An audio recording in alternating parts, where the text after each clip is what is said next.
So here is Sue Mudaji.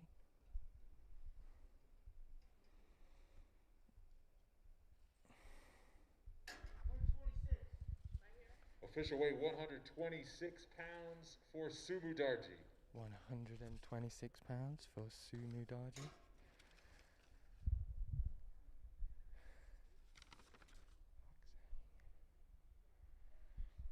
So we're flying through these weigh-ins at the moment. We are here live from... Next to the scale, Anderson Dos Santos. Anderson Dos Santos coming in right now.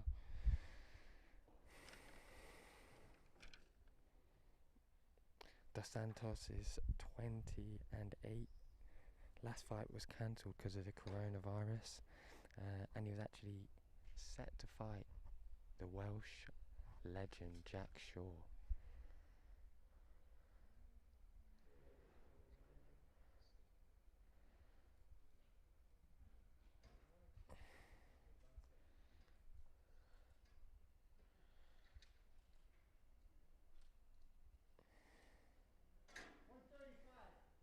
Official weight 135 pounds for Anderson Dos Santos.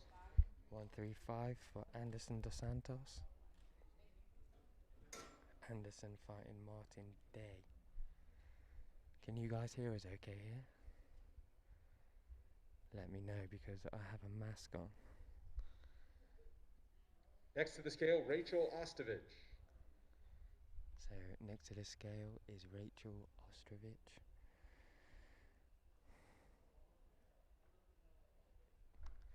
So Rachel's last fight was a while ago against Paige Van Zandt. Obviously, Rachel lost that. Her last win was actually in the Tough House. So it should be an interesting fight, this matchup. Both ladies. 125 and a half. 125 and a half for Rachel Ostovich. Both ladies are fighting for survival here. Gina Mazzani, she's on, I believe she's lost 5 in the UFC and won 1. Next to the scale, Gina Mazzani. So here she is, Gina Mazzani. 1 win, 5 losses, one of the wins being in Tough, in the UFC that is. She actually dates Tim Elliott, believe it or not. And she's from Alaska. She used to be a graphic designer. She seems to be like the arty type.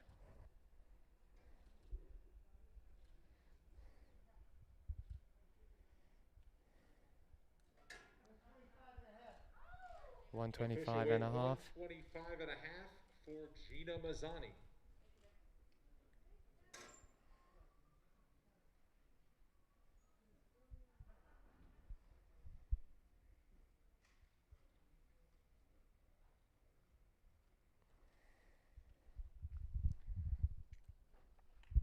Next to the scale, Ashley Evans Smith. So we got Ashley Evans Smith coming to the scale now. Ashley was supposed to fight Meatball Molly back in UFC London just as the coronavirus hit.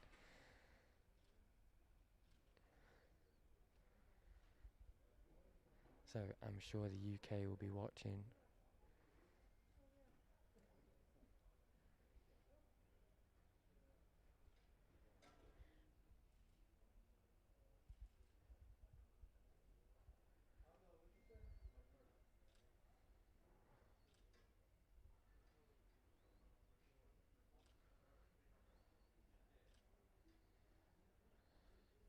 Some tapping on the scale going.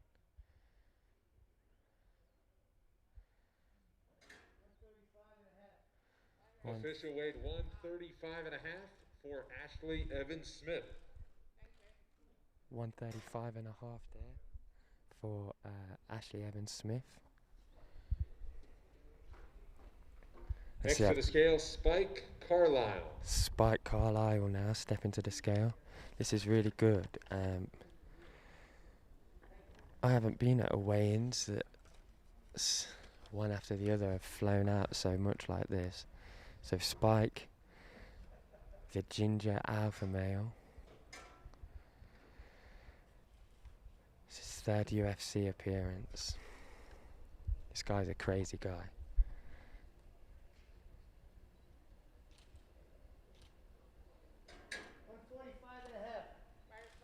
Official weight 145.5 for Spike Carlisle. 145.5 for Spike Carlisle. I think this guy has got a lot of potential. Next to the scale, Kai Kamaka. Again, his opponent now, Kai Kamaka. Oh no, this isn't his opponent, apologies. This is his Spike's opponent is Bill Alego.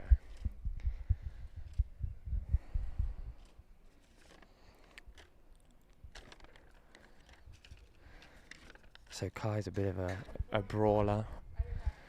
Official weight 145 pounds for Kai Kamaka. 145 for Kai Kamaka. Coming in looking very in shape. Next to the scale, Bill Algeo. So this is Spike's opponent, Bill Algeo.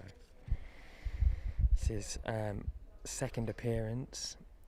First fight he lost to Ricardo Lamas, which isn't anything to be ashamed of, really. Official weight 146 pounds for Bill Algeo. 146 for Bill Algeo. BJJ black belt. And his nickname is Senor Perfecto. Next to the scale, Miguel Baeza. Miguel Baeza. This is his third UFC fight. Last fight, he actually beat Matt Brown and has 7 wins by TKO. 2 in the UFC. This guy's from the Contender Series. And you know what? If you're coming through on the Contender Series, you really are coming through. You know what Dana likes to see on that show. And that is fights. Official weight 171 pounds for Miguel Baeza. 170 pounds for Miguel Baeza. Cool. We must have done about half the card now already.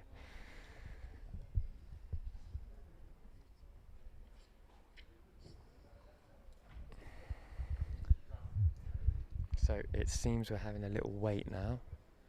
I'm not sure how long this wait will be because I think more than likely everyone's actually here already.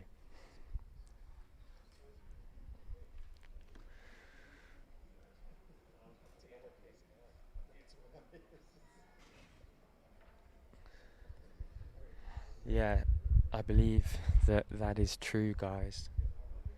Let me just get confirmation before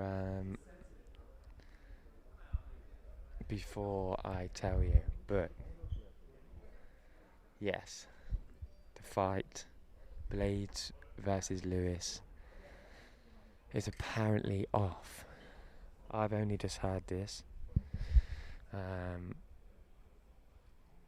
so I'm not really sure what to make of this at the moment, but reports are he's tested positive for coronavirus. So I'm not sure what's going to happen for the main event.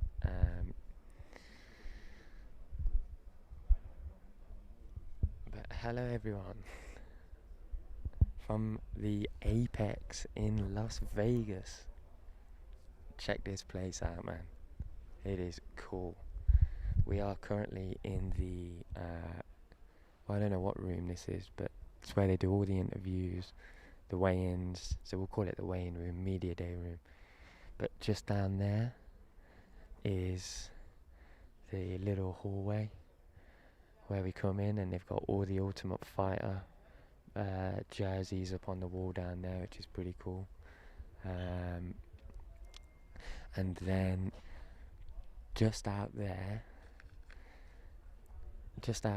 is where the fights will be happening.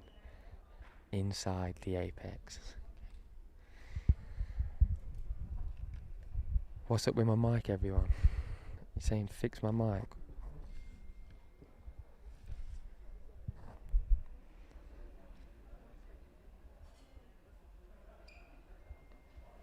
How's that?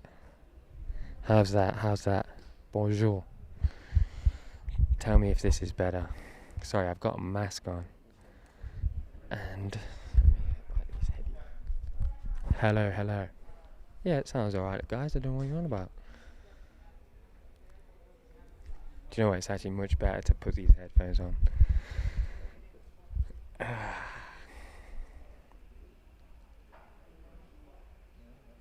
Awesome. Fights are not off. Only a fight is off. Mate, it's effing freezing in England. Want that desert heat. You know what? It's not that deserty here at the moment, guys. Although it is very, very nice. Are they replacing blades? That's a very good question. I have no doubt that there's going to be people offering to put themselves forward on such a quick turnaround, but really, it's how did the UFC get it done on such a quick turnaround during the pandemic? That's going to be the real question. I'm sure they'll have a bunch of fighters jumping to fight Lewis, whether they're here in Vegas, California, Arizona, and the UFC can make it happen. Obviously the fight is tomorrow, so I'm not really too sure if they really can make that happen, to be honest. It would be great to see someone step in and do something like that, but it's really whether the UFC can accommodate it under these kind of new regulations that COVID has brought. Obviously we have to get tested 2 days prior to the event, and with that, obviously you need to isolate after the event, after the test, sorry. So maybe they could get someone tested in the next 12 hours and get an immediate turnaround. We need like a James Krause-esque heavyweight to come over and jump in and do the job on that, really. That would be very cool.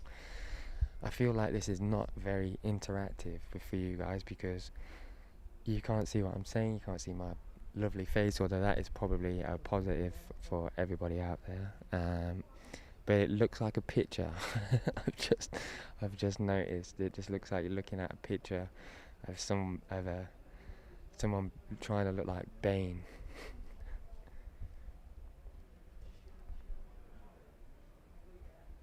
Yeah, being tested 2 days prior, that's obviously for media, and I'm sure if the UFC wanted to save a main event, they could have their private doctor sort somebody out and get a result within minutes to hours.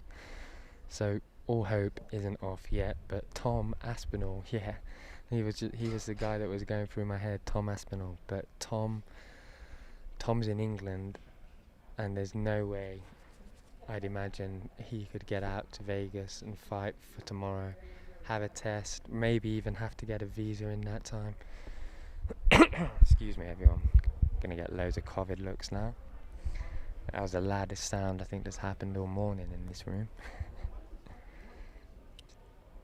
But it is great to be here. It's very, very cool. I just hope that something gets sorted out for this main event, more so for Lewis. But I'm not sure how the UFC are going to handle this, because this is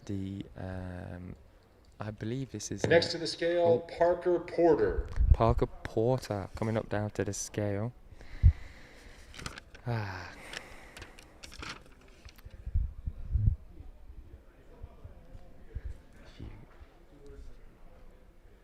Bear with me, I'm just trying to get some info on this Lewis situation as Jamie hands you over.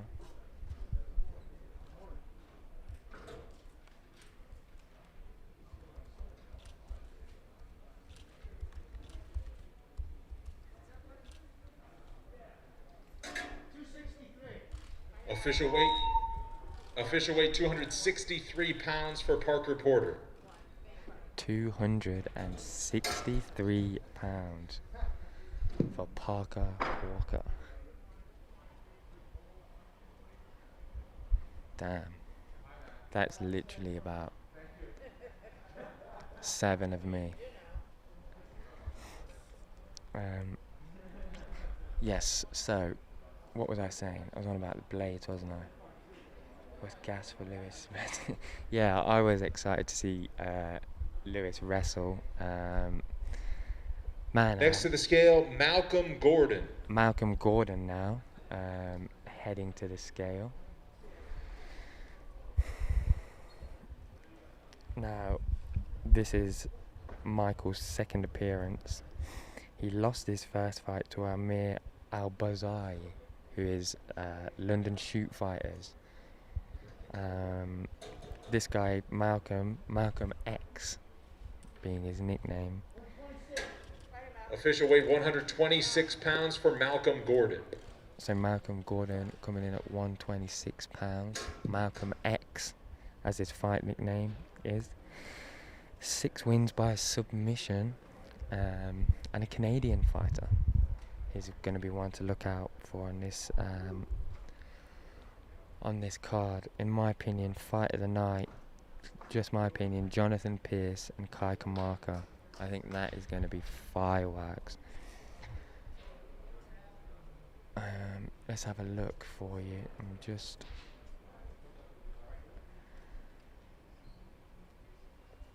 So Malcolm is fighting Sue Mudaerji. Sue from China. So this is China versus Canada. Or that fight was China versus Canada. These Chinese guys coming through, they're looking really good, really good. They seem to be all having tons of heart and tons of fight, which I personally love to see as a reoccurring factor of your fight game. And a lot of these dudes are coming out of the UFC PI in Shanghai, which is ran by Dean Amsinger, who was also on the Tough series, England versus America. That was a good season. Bisbing, Dean, there's some good guys in that. But Dean now does Forrest Griffin's job out in Shanghai, and he's always telling me that the dudes that they're bringing up at the moment are just absolute fire. So that's another one to look out. To be honest, this prelim card, although I'm sure a lot of casuals, half-hearted fans don't really know too much about these fights, they're all bangers. I can't see one that I don't think isn't going to be a fun fight. So that's something to look forward to. But I mean, look what we got. We've got Blades taken off now. We've got Curtis Blades taken off. There's a possibility for Derek Lewis to come in. But what have we got if we lose that completely? Anthony Smith against Devin Clark.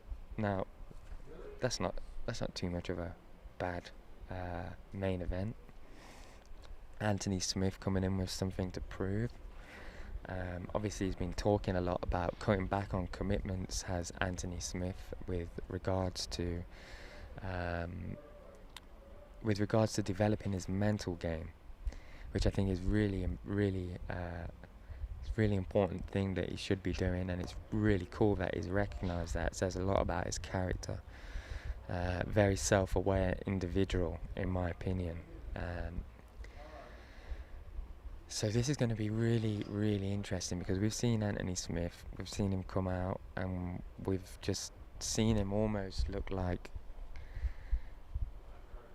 I don't know what you call it, but a few athletes have been somewhat plagued by going into a fight and not fighting, being gun shy, whatever it is, like Woodley. And I don't know, I think Anthony Smith has past 2 fights anyway slowly gone down that road.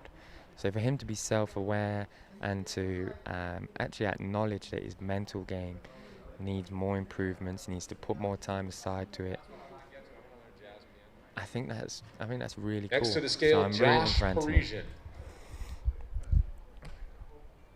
So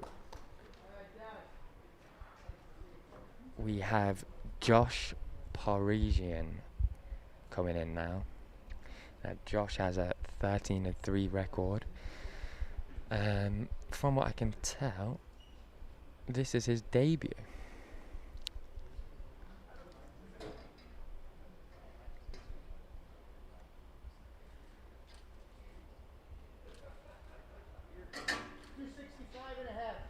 Official weight 265.5 for Josh Parisian. 265.5 for Josh Parisian. This card does have a fair few heavyweights than typical, so maybe one of their corner could step in against Lewis. I mean, I'm looking around, everyone looks like a heavyweight.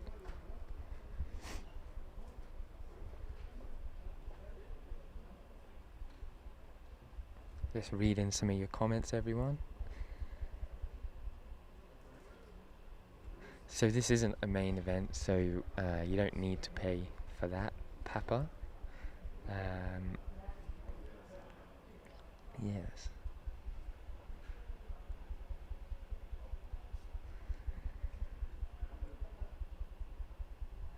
Is the sound okay for everybody?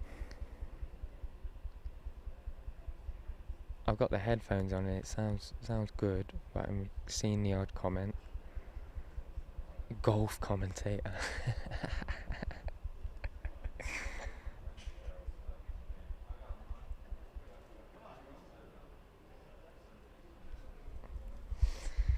I wonder if there'll be somewhat of an announcement about this officially from the UFC. This is going to be interesting. But hey, we are here. We're here in Vegas. We have come from England to Las Vegas to cover the UFC for you guys. Come on now. This is cool. So we're going to be here until the 21st of December, which means we'll be covering 4 events for you. I'm super excited, especially after coming off the back of Fight Island. That was some good stuff. And this Hamzat and Leon fight, jeez Louise, it's looking good.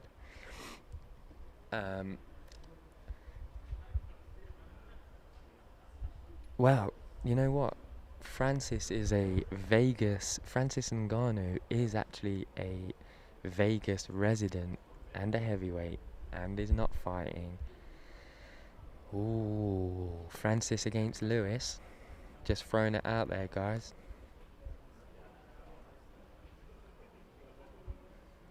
Greg Hardy versus Lewis. Yeah. That could happen. I'd be into seeing that as well. I believe Greg's already got a fight lined up there, right?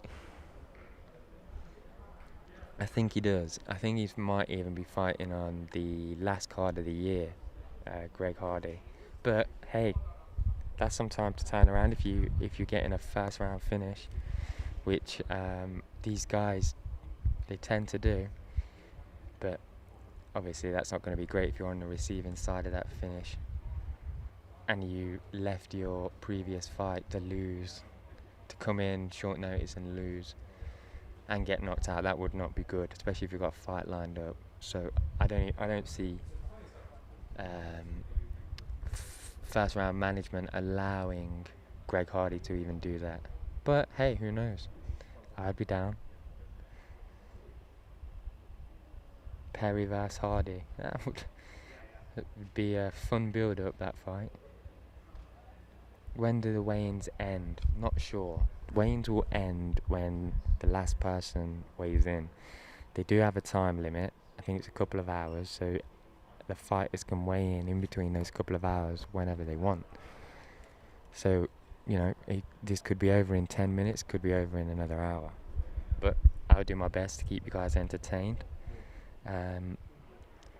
There doesn't seem to be many media covering this event either.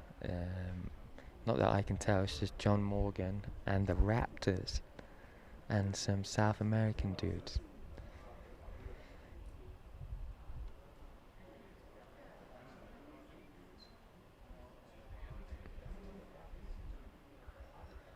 He is out. There is no trolling going on here whatsoever. Derek Lewis and Curtis Blades fight is off. It's a real shame that Blades has tested positive for coronavirus. I'm not sure how, because obviously the UFC have seriously been pulling out all the stops, creating their own quarantine zones within Las Vegas. Like, none of us are allowed to even see them on media day anymore here. Even in Fight Island, we had more access, I suppose you could say, to the fighter. But that's not too much of a problem. The main thing is that the fighters stay safe and we get to see the fights. But it's interesting that that he has got it, considering all of the rules and how many tests he would have had before he actually tested positive here whilst in quarantine. So he must have been having a sleeper. The virus must have been a sleeper on him. Who knows though? Who knows? Hopefully it's a false negative. A positive. What is it? False positive. Yeah. Oh god. We did a little.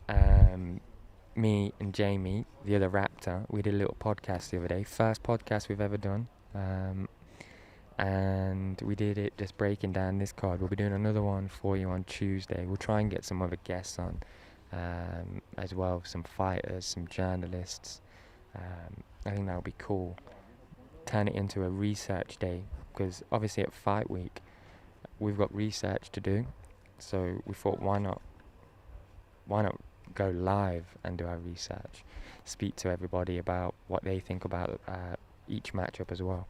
Seemed to be pretty cool, man. That was a good little podcast available for you on Full Reptile. But we have also, fucking hell, how did I forget? I am going to just try to do something here.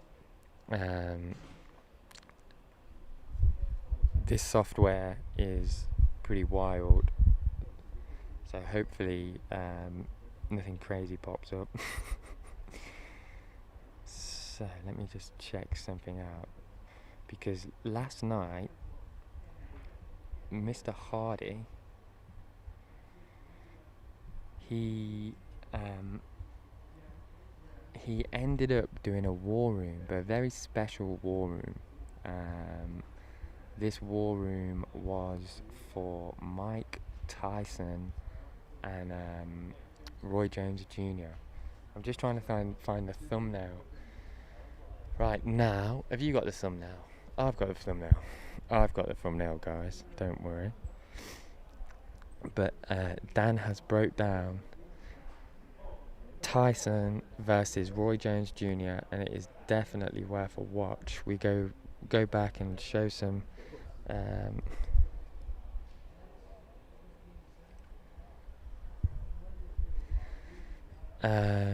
we go back and we show some. Sorry, Jamie's just distracted me there. I forgot what I was even on about. Mike Tyson, that's the one.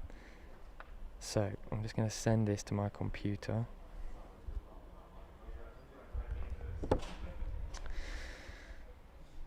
And let's get this on screen while we're waiting for everybody.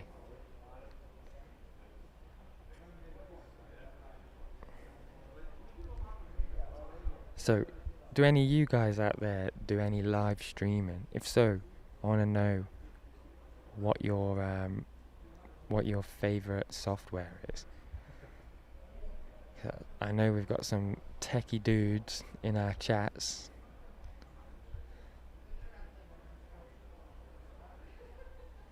So, as I said, once again, Dan Hardy has broke down Mike Tyson versus Roy Jones Jr. Available once again on full Reptile. Now this is a really cool little video going back through the history of both guys, looking at obviously the matchup between both athletes and how styles compare. Obviously Dan's the best in the game at this, so I'd go check this out because it's very informative, very cool. We've got some nice fight footage as well, some old rare training footage to go with it all. So it is a good watch, so head over there and give it a watch if you haven't already. And as well, if you have any suggestions for future war rooms like this, we could even go back, do some old fights, do some old aftermaths as well, where we look post-fight rather than pre-fight, but we could do some fantasy kind of war rooms, I suppose, like super fight war rooms, you know what I mean, like the Masvidal versus McGregor style war rooms. I think that would be pretty cool. How's everybody in this chat anyway? Are we all good? Thank you for sticking around and listening to me speak nonsense and fights. Yes, I'm using OBS as well, guys. OBS is very cool. It is cool. I'm just getting my head around it, but it seems pretty simple. I think it's too late to find a replacement. Yeah, possibly. But hey, this is a UFC. People said that work was over when the virus hit, and they just turn around whatever they want to turn around, don't they? So no doubt Dana is in the background of this building, pulling out the odd hairs and trying to get this sorted, man, because it is important, especially because Vegas may be going into a lockdown of sorts. 1 second.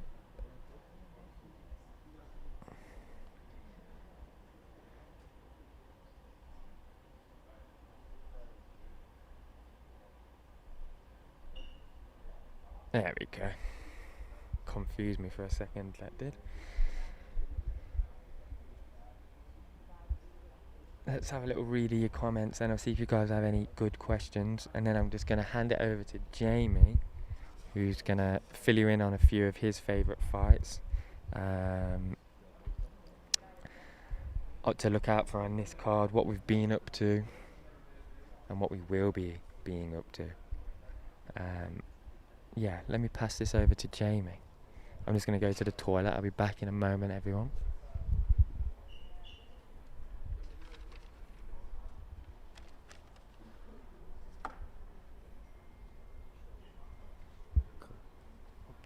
Headphones. Yeah. How's everyone doing?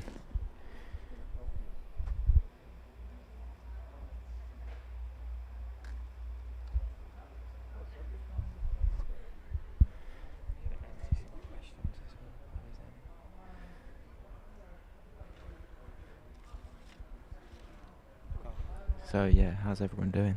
I'm sure James has told you, but what we've heard is that Curtis Blades and Derek Lewis, that fight is off due to Curtis Blades apparently testing positive for corona. But besides that, the rest of this card still looks great. And the first fight, kicking is off that night, is Luke Sanders versus Joseph Maness, which I'm very much looking forward to, and especially seeing Luke Sanders as well. Oh, someone is coming. Devin Next Clark. to the scale, Devin Clark. To the scale.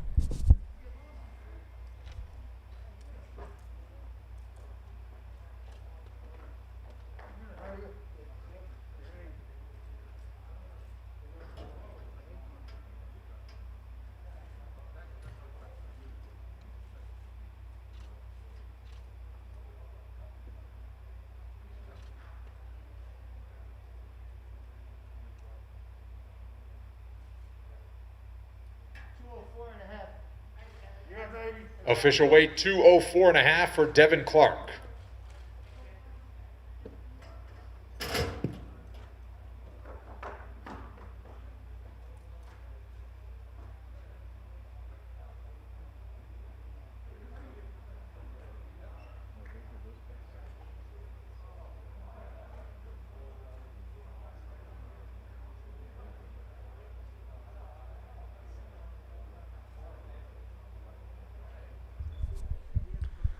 So Devin Clark just weighed in at 204.5. Set to fight Anthony Smith.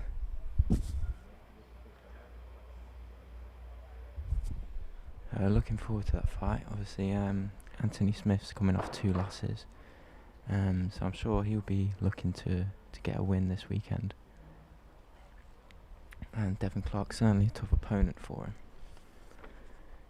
But back to what I was saying, the first fight on the card, Luke Sanders and Nate Maness.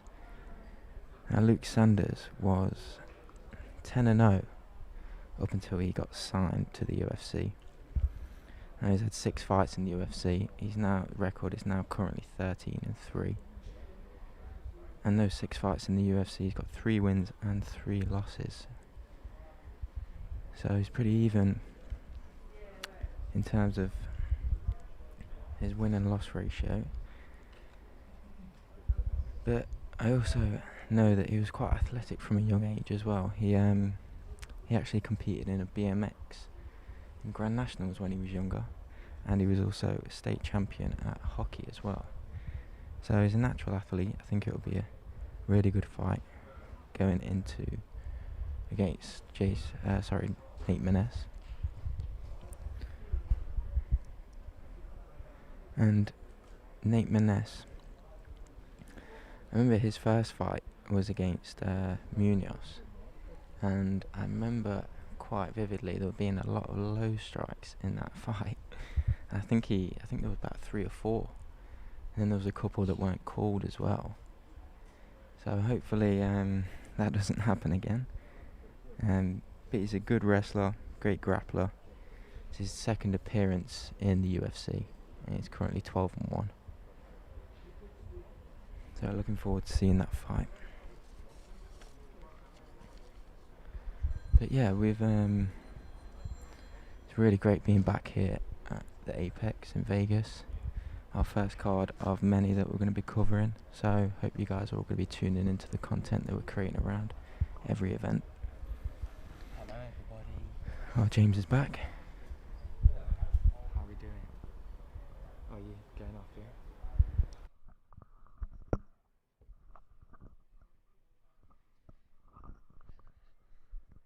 Hello everyone. How are we all?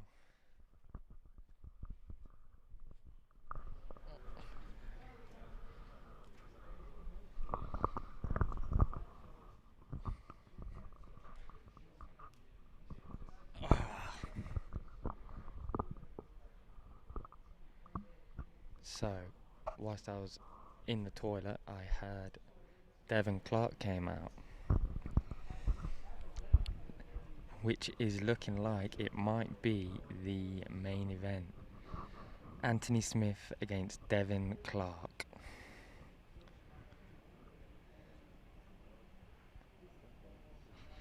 Yes, it's looking like it is true.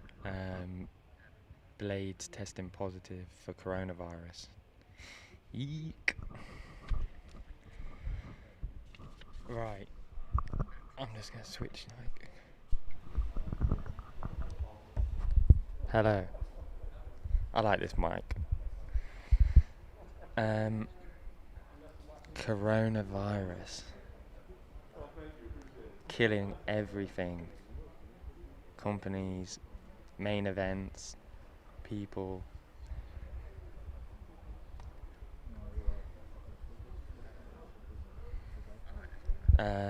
Yeah. So, I'm not sure how UFC are going to react to this because I think this is going to be the first public corona era, you could call it, I suppose.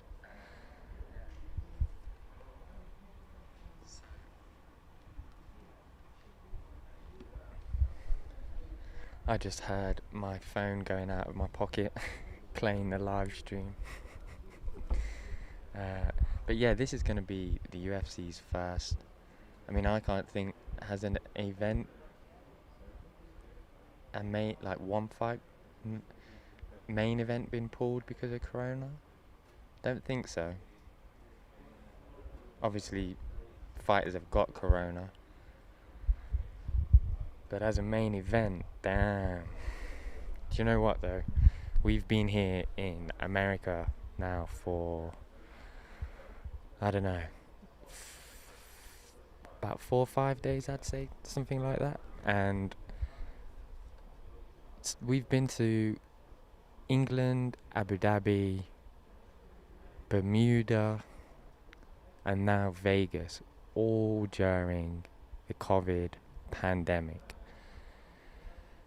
And as soon as we got to America, it seemed like COVID didn't exist.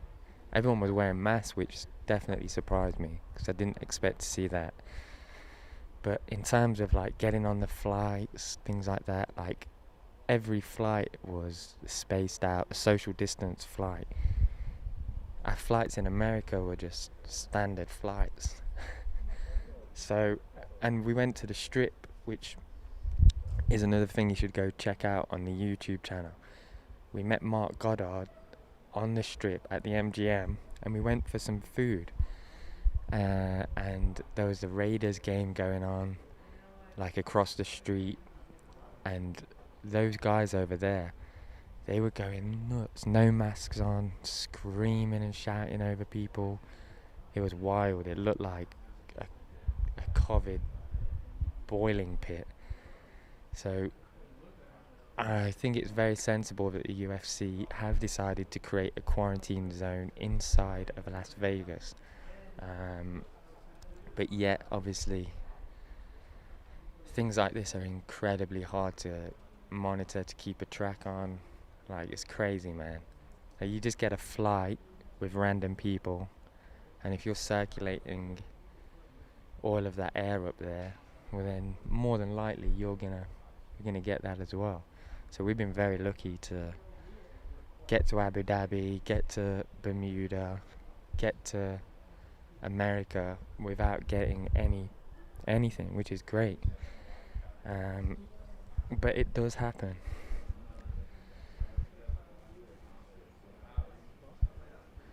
There's people saying here in the media that it could be a false positive. Sorry, I keep getting that wrong. So I'm sure it'll be tested again today to see. But that is a real disappointment. It is a real disappointment. But let me just go through what we do have to look forward to, because there is fights to look forward to on this card. Me and Jamie were saying the other day that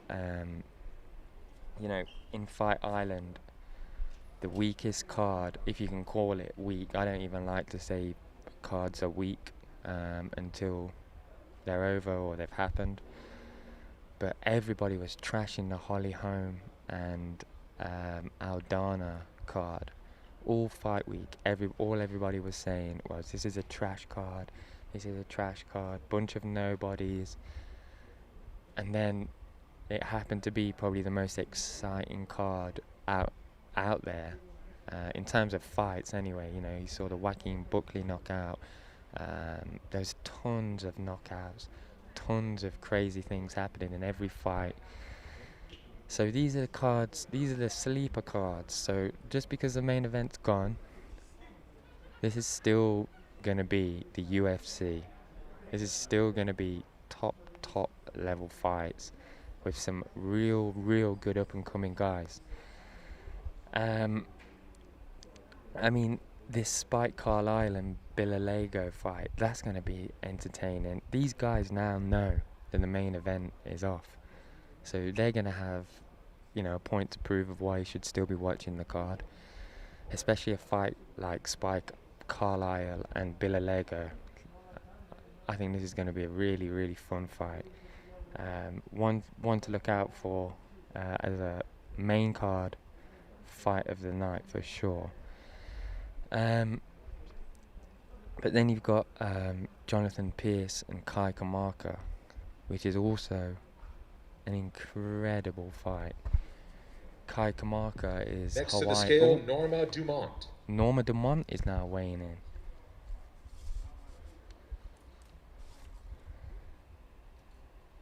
So Norma is fighting Ashley Evans-Smith.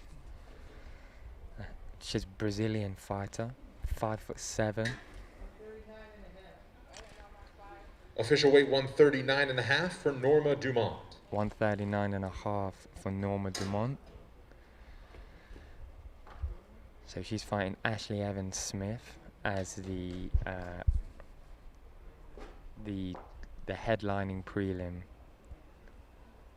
fight.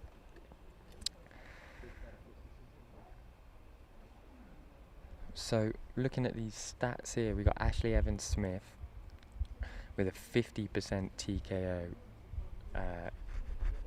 finish rate.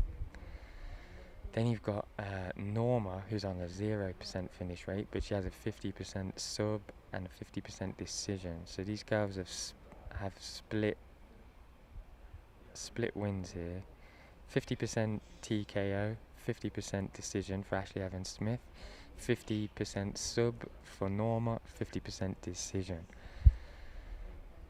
So it looks like Norma is definitely going to be more comfortable on the ground, or at least be looking for that finish down there for sure. I think this might actually be, one second, let me just check this for you guys.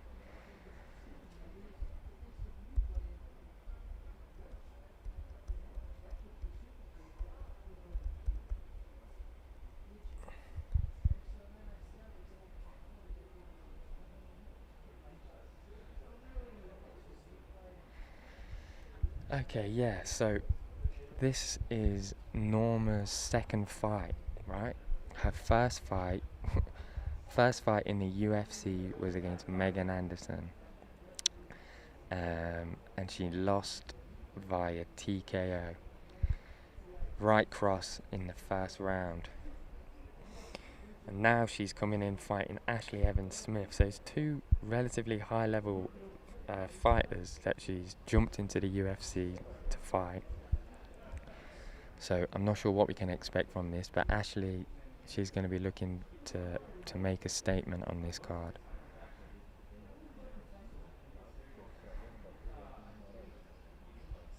Her first fight, this is Ashley's first fight in the pandemic.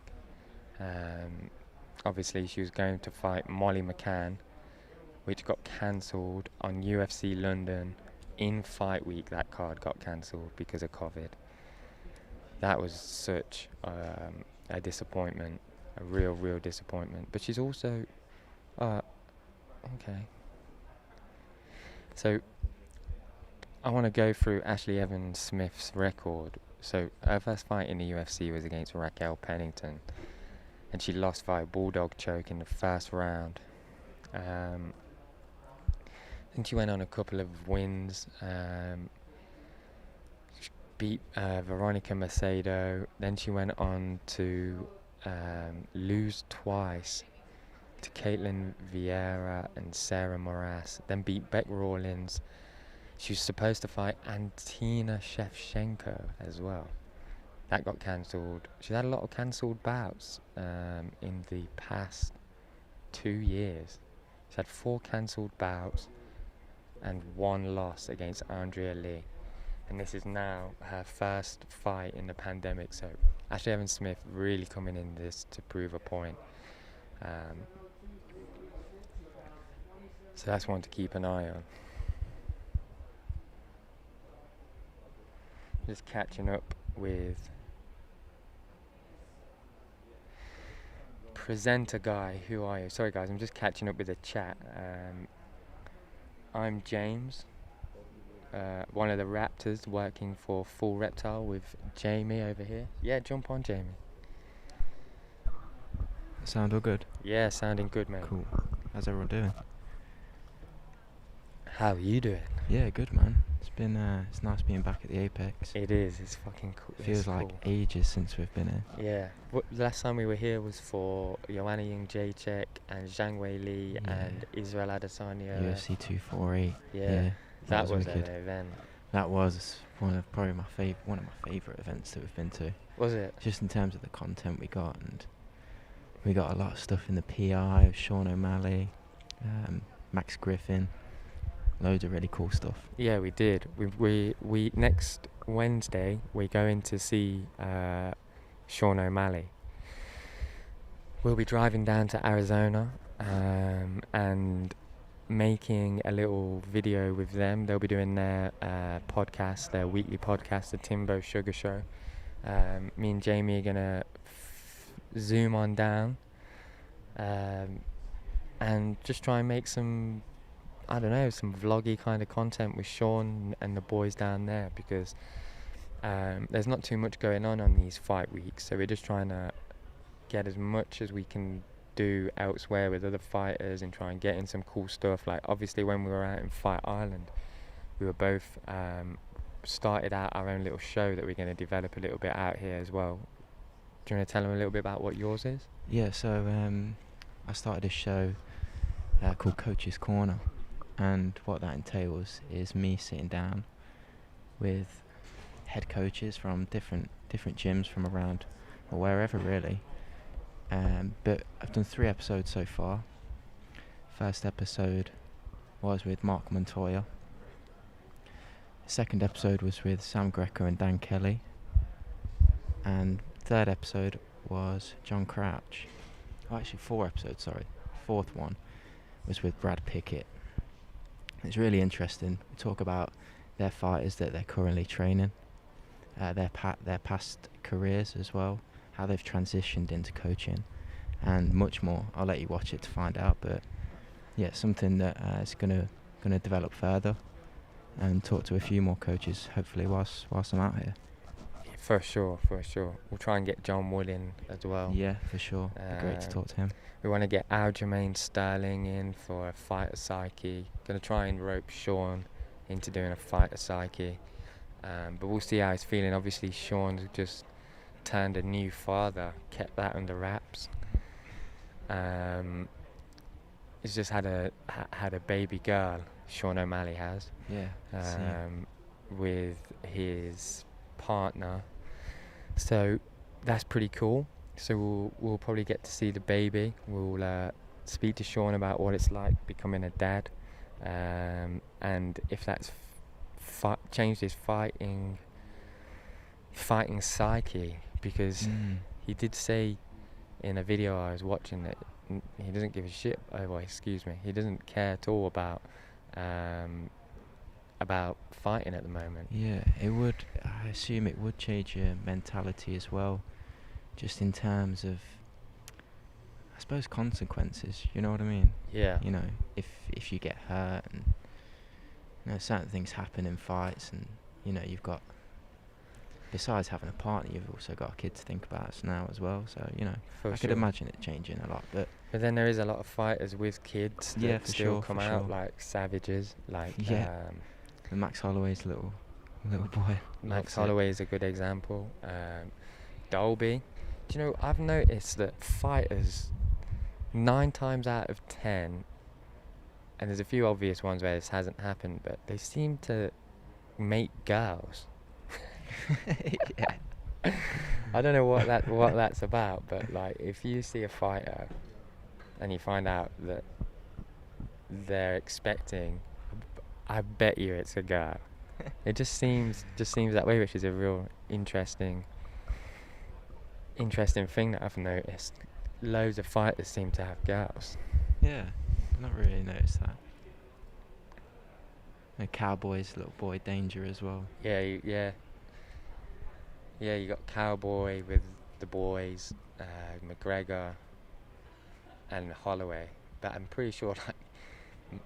And they've all probably got more Instagram followers than us combined. Yeah. They can't even operate a phone.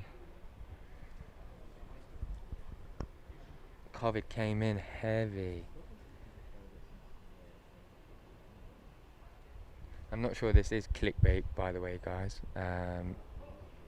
We are at the UFC Apex covering the weigh-ins. It's just, I doubt you just want to look at an empty weigh-in stage. So we put it on us while we're talking. But if you would prefer, just say, and we will move the camera.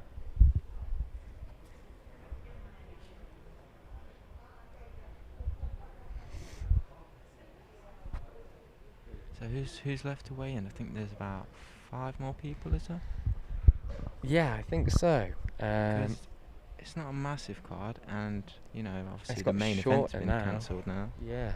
So I think Anthony Smith still needs to weigh in. Yes, Anthony Smith needs to weigh in. So we're bringing you the face-offs as well, guys, straight after the weigh-ins. But we've got Anthony Smith, you were saying? Yeah, Anthony Smith still needs to weigh in. Takashi Sato, I don't think he's been out yet either, has he? No, he's not. I don't think Martin Day's been out either. No, not Martin Day. And I think Sue Madeji. Yeah, and wait, has yeah, right. Let's see. Sue's been out. So is that it? That's all that's left, and then the face-offs after that. Cheers, Dave Robinson.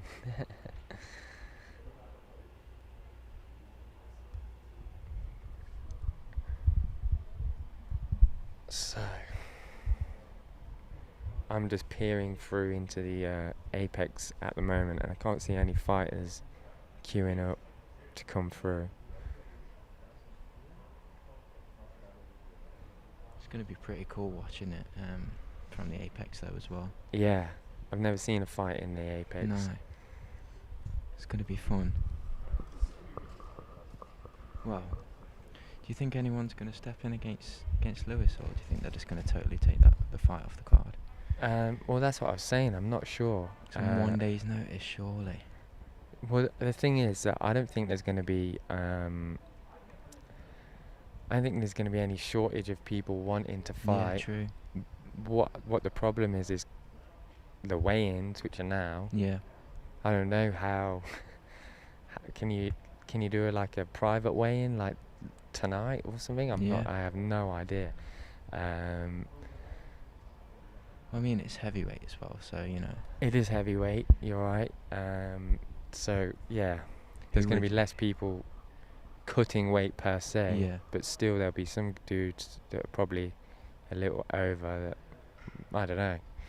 May have to watch what they ate last night, which is impossible. Who would you like to see in an ideal world? Who would I like to see against Derek Lewis now that Blades is out? Well, I was just thinking it makes sense, makes sense a little bit, as far as I've been thinking anyway.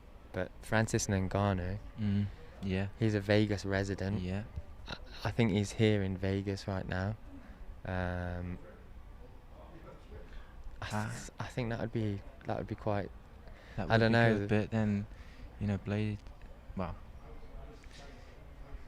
yeah, that would be. I'd like to see Ngannou, but I was also thinking Overeem as well. Yeah, where's Overeem though? In Holland. Yeah, well, I don't know. I'm not sure. Yeah, I think Overeem will be in Holland. I guess the most realistic option then would be Ngannou, wouldn't it? If he's here in Vegas. I'm trying to think what other heavyweights are in Vegas. What heavyweights are in Vegas that you guys know, if you know of anyone? Get Paul Felder in there again.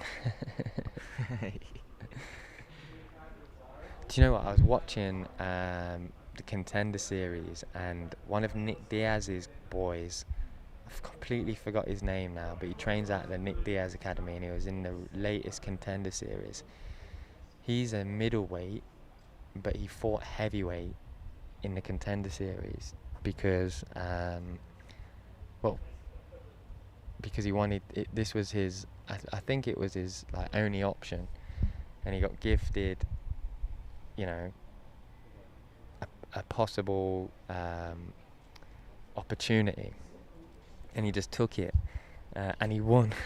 Why wouldn't you? Yeah. So maybe there's some middleweights, some light heavyweights that are weighing a little bit over that, could jump in. But who's going to want to do that against Derek Lewis? That's like yes, that's your typical heavyweight is Derek Lewis. Top MMA wear said Jones is backstage. Imagine that. John Jones stepping up as his first heavyweight fight against Derek Lewis. That would be mad. That would be insane. I doubt it would ever happen, but That would be more interesting under these circumstances than if it was planned, John Jones against Derek Lewis. Because if it's planned, come on, obviously we know what's going to happen. yeah. But if he's taking it on a day's notice, John Jones against Derek Lewis, there's definitely more interest in speculating a Lewis win because Jones hasn't been training or hasn't had a fight camp. Not that Jones would arguably need a fight camp to fight. Been deadlifting a lot, I know that. Yeah, he's looking Loads. hench. Yeah. He looks massive. I can't remember who he was stood next to in a picture the other day, but he just looked huge. Yeah, I've seen some photos on his Instagram of him lifting, and he does look very fucking very big at the moment.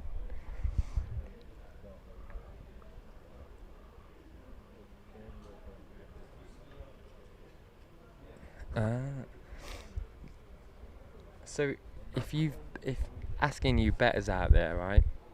If you guys have bet on Derek Lewis, Curtis Blades fight,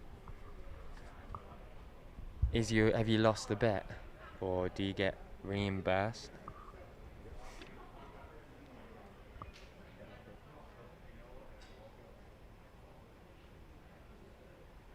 No. We're not saying Ngannou or Overeem will step in. We were fantasizing about possible people options that could possibly step in.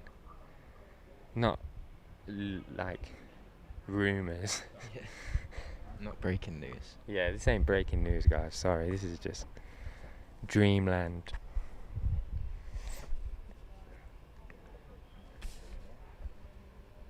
Ngannou does train in Vegas.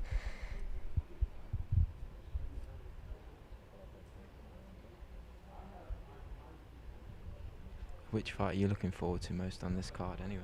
Well, now that the main event's off. I'm looking forward to the Kai Kamaka and Jonathan Pierce fight the most. Then probably the Rachel Astrovich and Gina Mazzani fight, just because both of these girls have got losing records at the moment. Both of them, I think both their last wins was in their respected tough series that they entered. So none of them have got wins like outside of tough in like a proper UFC atmosphere. So that's really interesting. I think it's crazy that Gina Mazzani has had 6 fights with the UFC. She's lost 5 of them and won 1. From what I can tell, she's been cut twice from the UFC, and now she's been brought back in to fight Rachel Astrovich. I can only assume this is a very low standard litmus test for Astrovich to quantify being able to stay here in the UFC. So I think this is a bit of a survival fight, so it'll be interesting to see how that goes, just because there's so much on the line, so it could end up being a pretty good fight. And then Spike Carlisle and Bill Alego. Yeah. That's going to be an Big awesome fight.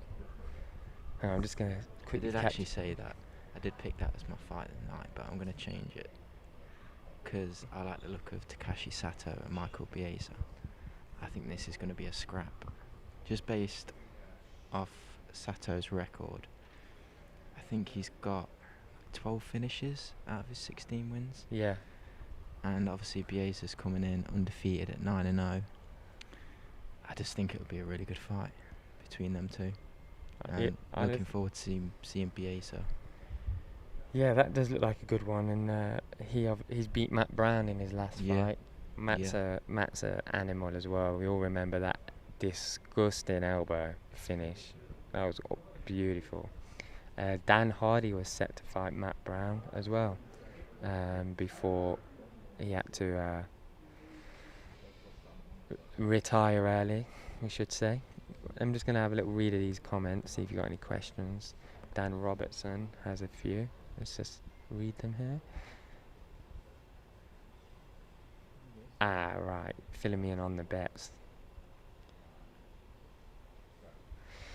Yeah, Rachel said in her media day that she's aware that this could be her last fight for the UFC, which was interesting. And she's the ace card in that fight. So this definitely is a survival fight. Both ladies know it. But I think Rachel, if she does get cut from the UFC, will have no problem getting in another organisation. We've just seen Paige Van Zandt sign to bare knuckle boxing for a lot of money. So it's good to know that these women can still have a career outside the UFC if they get cut, because some of them definitely deserve it.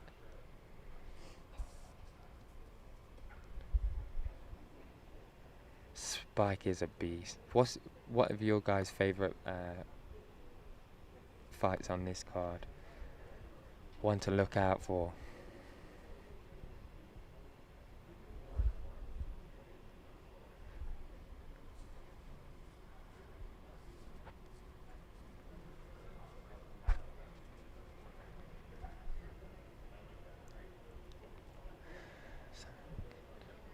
So for you guys that have just joined, yesterday we did Mike Tyson versus Roy Jones Jr. Now this is tonight, right? Friday night. No, it's Saturday. It's the same night as UFC. Oh, it is, isn't it? Yeah. Yeah. It's after the UFC, this, isn't it? So that's nice that they've not crossed over. So we can go back and watch it afterwards. Yeah, we'll probably be watching it here in the for the press conference. Who have you got on it? Who do you think's going to win? Well, after watching this breakdown that Dan's done, do you know what? I actually don't know. It's made me more confused. Because the information in there is so good that it kind of shot out what I was initially thinking. I mean, we could see anything in this fight, anything. Do you know what I mean? Mm-hmm. Let me move this to this side. But I noticed as well when in the breakdown Dan was saying, obviously Roy Jones Jr. was known for his speed, his agility, and obviously age makes a massive difference to that style of fighting. Yep. So if it's more of a sluggish war, like on the inside, I think Tyson could probably do it just from his power. Yeah. Thing is though, what's funny about this event is how it's been set up. Obviously it's an exhibition match. That means there's no judging. That means there's no winner. There's no knockouts. But like Dan said, and you have to go watch it back for more clarity. But when you're in these fights, especially at this age, it's a different ball game. Like Dan was saying, that how many times do you see a corner say to their fighter, "Stop looking for the knockout"? Yeah. And when you're looking for the knockout, you don't get the knockout. When you're not looking for the knockout, you tend to get the knockout. This fight is set up so you're not knocking anybody out. But if you're flush with your technique and you know what I mean, you do catch somebody nice and crisp. That's what it takes to knock someone out. So we could see some accidental knockouts. And I think Tyson said, didn't he, that if he sees the opportunity, he's going to go for it. Yeah. So And this is Mike Tyson. Like people. I've seen people saying that.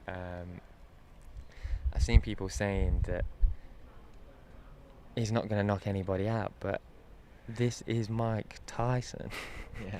Like, he bit Holyfield's ear off and spat it out. Like, he had held it in his mouth for a second and spat it out. Like, a conscious decision That's to vicious. rip off his ear. If obviously he's a different man, but when you fight, you have to kind of step into that old self. Yeah, that like primeval, like animal instinct. Yeah, he'll be summoning back the old Tyson to for sure. fight. For sure. So when people say, "Oh, there's not going to be any knockouts," I don't see it, but we'll see, won't we? Well, he'll be bringing back the aggressiveness, but probably not the recklessness or maybe the anger as much. You know what I mean? But he's still gonna... Well, I thought that until I saw him on Joe Rogan podcast. Oh, really? And he was freaking out, Joe. It was wild funny. He's just saying mad stuff, and Joe was scared. Yeah. He is a scary dude. And when I've So seen go watch that, guys. a few videos of him sparring and like in the gym recently as well, and he's just a beast. Yeah. Like, how old is he? 54? Something like that, Yeah. yeah, in his 50s, which Damn. is enough to gawk at.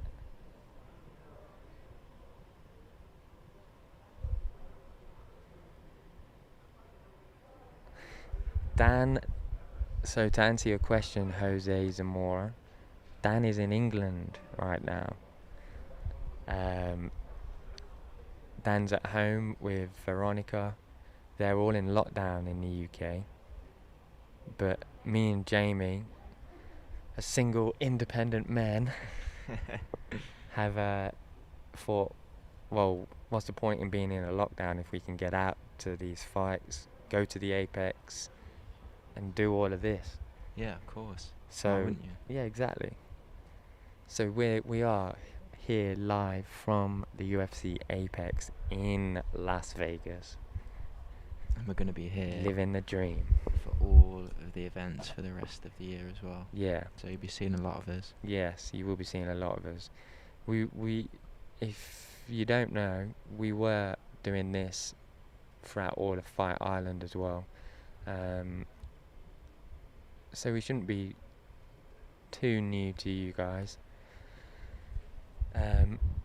But yeah, what's up for tomorrow? We got fight day tomorrow. Yeah, Friday tomorrow. Well, that starts at 3. Well, we check in at 3 o'clock, I think. Which here. is in 5 more hours, wherever you are in the world. Yeah. So we'll be checking in for fight day at 3, 3:15, Yeah. and then we'll probably be somewhere in the Apex, somewhere around here. And then we'll be coming to you live again for the majority of the prelims. So we'll be sat here talking you through what's going on, what we're predicting. We might get some crazy knockout reactions. Yeah. There was certainly a few in Fight Island. Yeah, there was a few. That Joaquin Buckley knockout, man, oh man. Yeah. Oh, man. That was insane. We've got a Black Friday sale on right now, haven't we? Oh, yeah. We have. Fullreptile.co.uk. Black Flag Friday. Full For Reptile. all you guys looking to spend $20, head over to fullreptile.co.uk if you want some merch.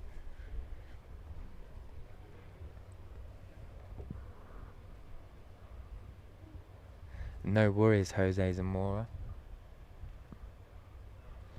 We didn't celebrate Thanksgiving.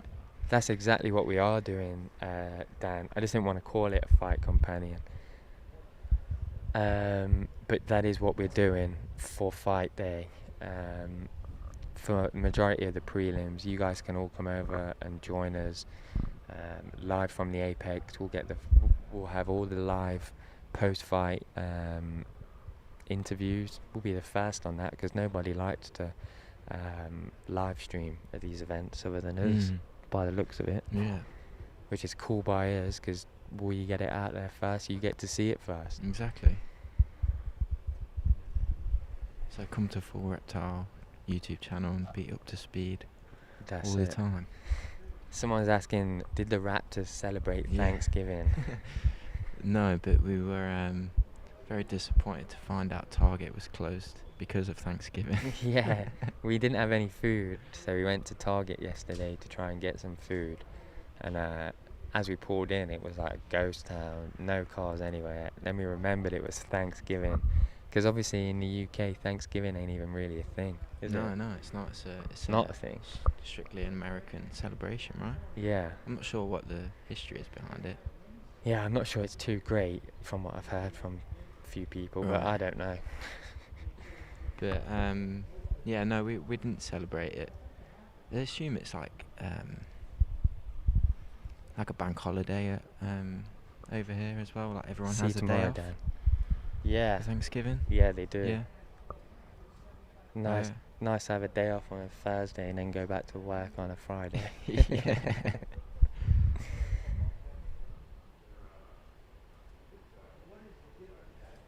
So, shall we give everyone a little tour of Yeah, for sure. the place again and see what everyone else is doing?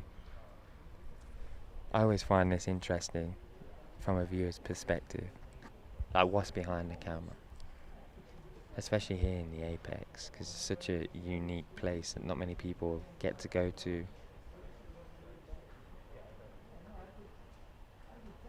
Thanks, Ariel. So that there is the door. Next to the scale, Martin Day. Martin Day, look at that for timing, lads and ladies. So we got Martin Day coming in now to weigh in.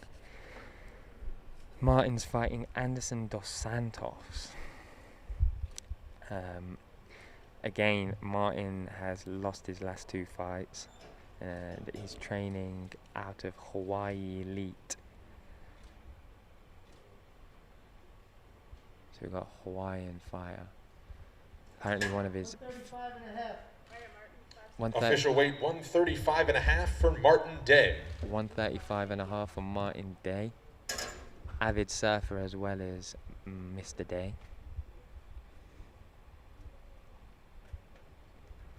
I love the variety of characters that we have in the UFC, from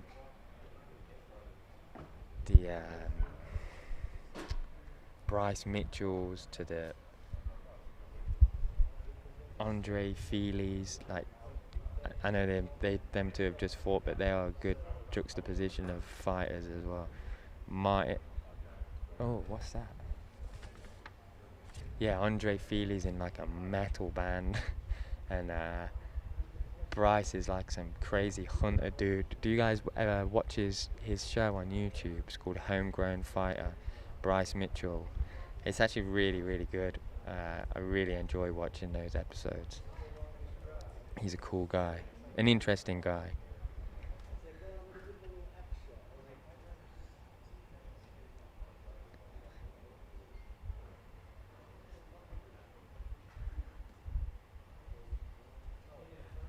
So there's a lot of history through that door, early history, but history.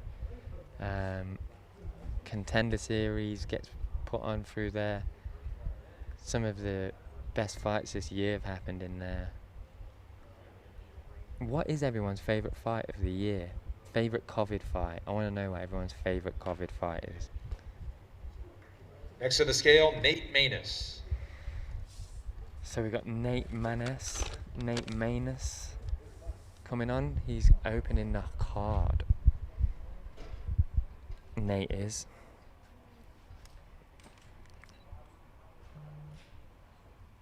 He's fighting Luke Saunders.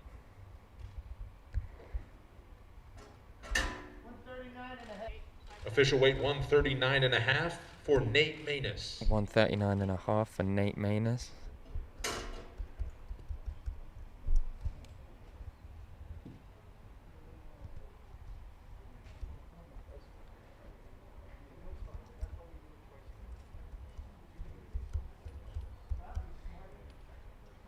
Do you guys in the chat know who Becky Lynch is? if you can work out what the relation between Becky Lynch and the Luke Saunders fight with Joseph Maness, I'll be very impressed. Let's have a look if anyone can figure that out. Oh, okay. We've got to know already.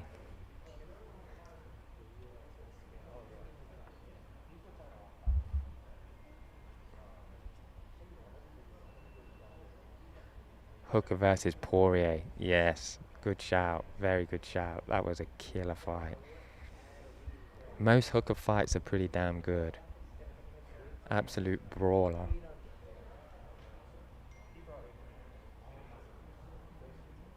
Do you know what's a good fight? Is Doo-Ho Choi against Cub Swanson. That is a good fight. I've been going through a few of the old classics recently back here in Vegas, getting me excited. So many good fights. Were you asking fight of the year? I was asking fight of the year, yeah. Mm. COVID fight. Did someone say I Dan think Hooker and Dustin Poirier? They did. Yeah, I think that's probably my favourite.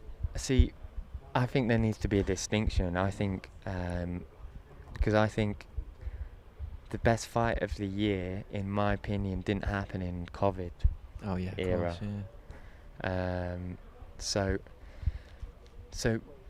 COVID hit in March, so there was UFCs all the way up till March, and in my opinion, the best fight that I've seen was Zhang Weili and Joanna Jędrzejczyk. That was insane. Personally, that's the best fight of the year, in my opinion. I think it's from probably me. one of the best fights I've ever watched, to be Yeah. honest. Even if I was at home watching it, Yeah. it still would have been, because I watched it back so many times. Yeah, me too. Next to the scale, Takashi Sato. Takashi Sato is entering the apex scale. Takashi fighting Miguel Beza. Takashi is 16-3, 12 out of 12 finishes out of 16. And Takashi is inspired by reading comics on martial arts. Seems to be something a lot Official of weight fighters are 170 into. pounds for Takashi Sato. 170 for Takashi Sato.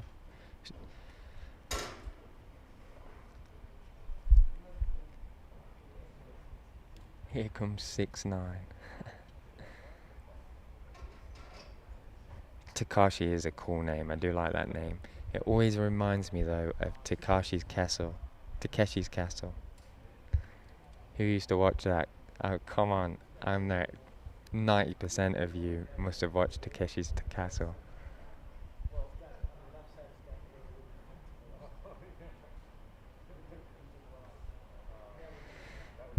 Joanna did look pretty crazy after that fight, Jose. You're right.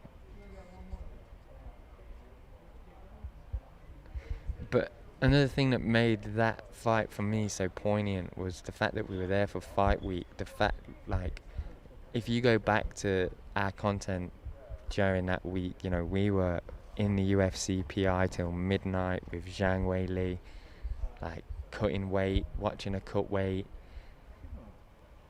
It's crazy, like, when you're actually there doing that, and then you've had all of you've spent like almost kind of sentimental, emotional kind of moments with these people, and now you're in the middle of an arena packed full of people and they're about to walk out and do the damn thing. It's pretty inspiring, and I think that intensifies the fight dramatically. Is the emotional investment that you put in during fight week into the fighters,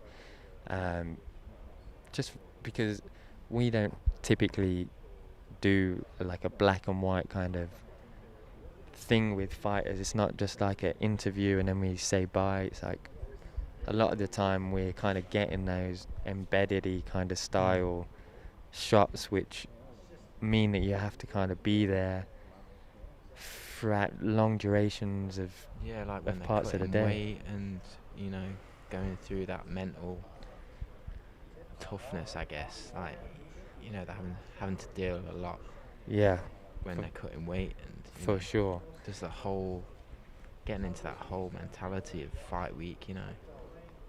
Definitely. So yeah, you are there at pretty critical moments, and you kind of connect with them on quite a personal level at times. Yeah, and even if they don't speak English, like just them allowing you to be there and to be in this room to get whatever we want for the channel, you know, I don't know, it's just really cool. And then you see them go in and do a slug-ass war like Joanna and Wei Li. It adds like about 50% intenseness to the whole thing. It's crazy. Zhang versus Valentina. Yes, please. Yes, Oh, pretty please. That would be awesome. I do see Shevchenko taking that. Maybe on a decision. But I would love to see Wei Li do it. That would be Yeah. pretty cool. As much as I love Zhang, I think Valentina would take that. I think she's a little bit bigger, physically, a bit stronger. So yeah, I just think. Although we've never seen Zhang fighting at flyweight, so if it is at flyweight, then you know if she. But we've seen Shevchenko go Yeah, up, yeah, of course, but so that's yeah. where it would be. I think that'd be a great fight. Yeah.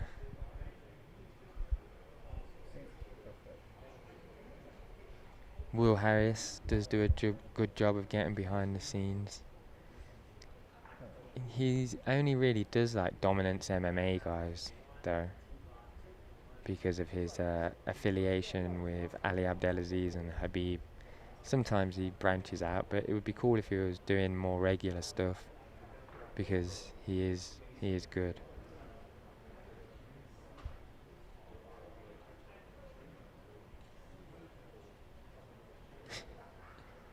I'm not reading that. Hey, no, we don't count out Thug Rose ever. So that reminds me. Have We you don't think guys so. seen Journey to Gold? Journey for Gold, even, I should say. I'm just going to drop this in the chat. Journey for Gold.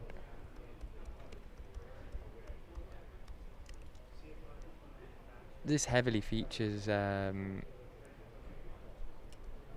Namajunas. I'm just going to pop it in the chat for you guys to open in another browser and maybe add to your watch later list. But this, again, this is some of underrated work on the Full Reptile channel. This looks at the history from start to finish, start to where it is right now, the belt in the strawweight division. Starts off right from the start, how it appeared and where it is now, following every person that it got passed down from. Carla Esparza was the first. She was. It's all done in a grindhouse kind of Tarantino style. So, and Dan is narrating it as well.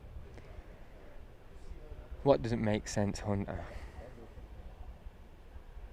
Thanks, Ryan. We're going to be doing more of the Journey for Golds as well. Going to do all the weight classes.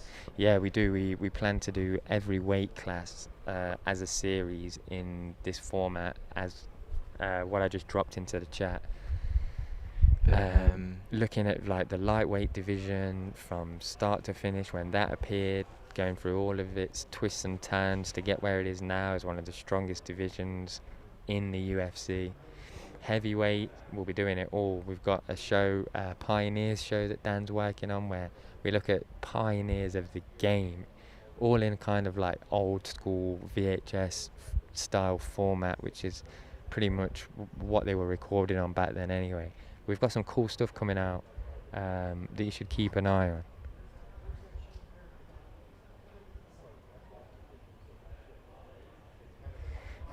Are you talking about bare knuckle, Ryan?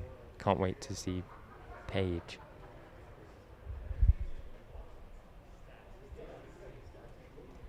So it's just Anthony Smith left, right, to weigh in? I think so. I think we are just waiting on Anthony Smith, and then from that moment, No, that's not. and then from then we'll be doing the face-offs. So that's another thing. Who do you think's gonna have?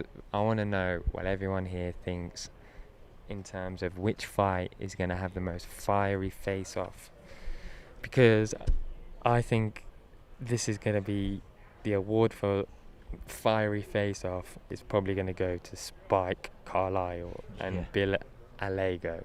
That's what I think. And if not, it will be ending with Jonathan Pierce and Kai Kamaka.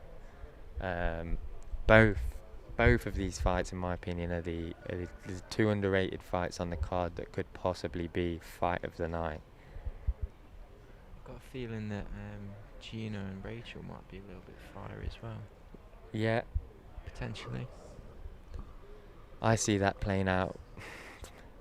I see the Gina and Rachel fight being a little bit of striking and then control and groundwork, and maybe Rachel getting a decision or a finish, but a submission finish rather than a TKO is how I see that fight going. But in terms of like a flash knockout, fast round kind of war fight, I think that might go to Jonathan Pierce and Kai Kamaka. You in Lavender, yeah, I think the video you mean is the Journey for Gold. That includes Andrade Cheers, Frank. You should. in that Tarantino style. Yeah, we've just linked it as well in the chat and pinned it, so it's available for you to open in a separate window and check out. But that's some of our best content. Hey Tom's Jordan, what up, man?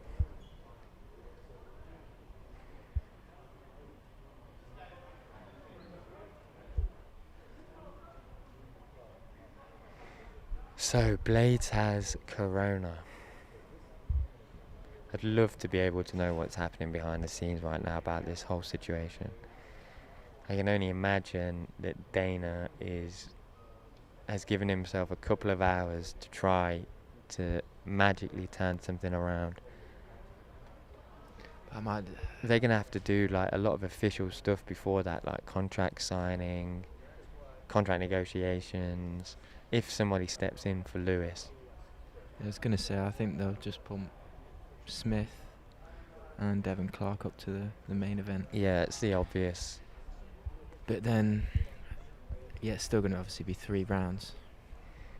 Yeah. 3-round main event. I hate a 3-round main event. They always go 3 rounds as well. Yeah.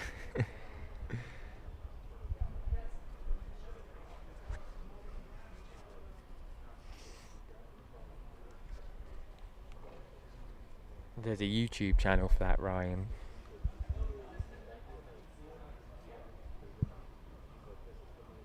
That's a good one. What about Chandler? Chandler. Not fighting Lewis, but Chandler in... Someone. Yeah. Chandler and Gaethje. That would be wicked. I think Love to see that that. makes sense. In some way or form, Chandler's just been training for Gaethje anyway. Obviously, Chandler was stepping in. He was in Abu Dhabi making weight. And Chandler seems like the kind of guy who is just like always on weight, always like in good shape to fight. So yeah, I think he'd definitely fight at the drop of a hat. Yeah.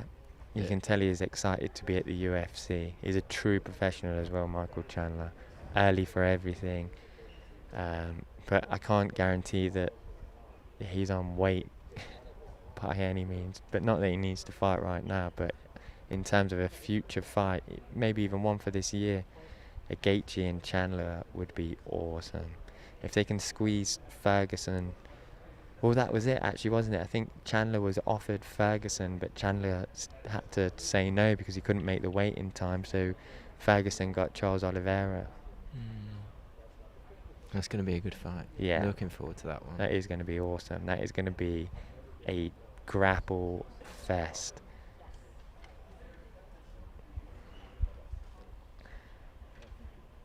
Hey, how are you? Good, how are you? Good, thank you. Thank you very much. Yeah? Thank you. So we have just got a UFC Fight Night fight card about, well, could have done that. Yeah, so, well, by the looks of it, they've just made Anthony Smith and Devin Clark main event. Right, yeah. So And it's going to be 5 rounds. Ooh. okay, news. We have news, everybody. We have news.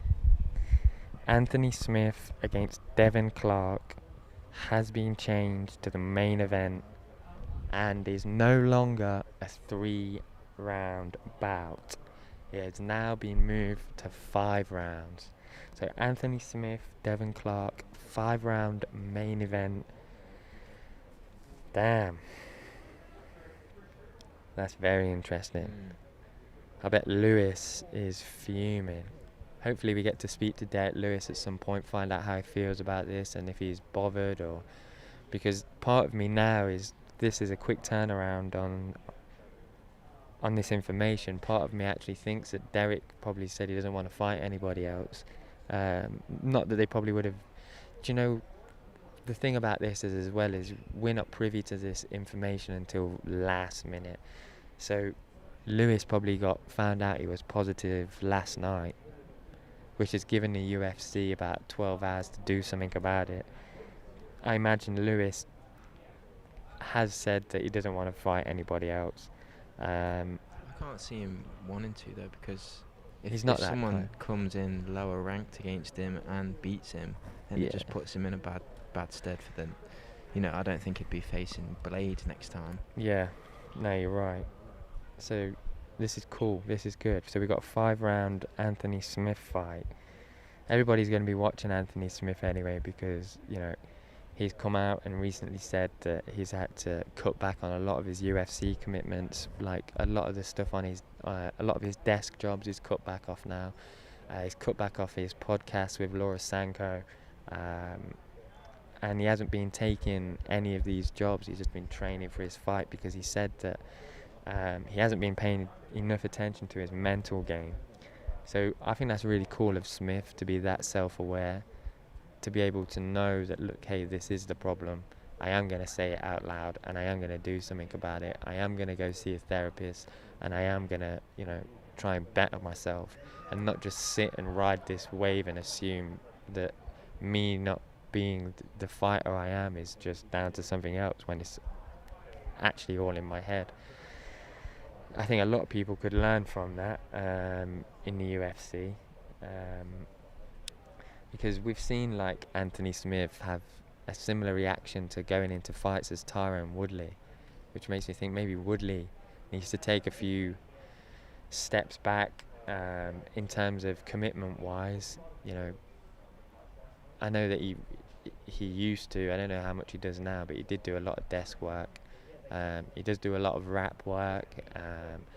He's probably got his fingers in a lot of different pies, but that seems to be the catalyst thing that sets everybody up for failure, is juggling too much and getting too confident in, you know, your ability to do things, when really fighting needs all of your attention at this level. And it's pretty cool that Anthony Smith has been self-aware enough to realise that.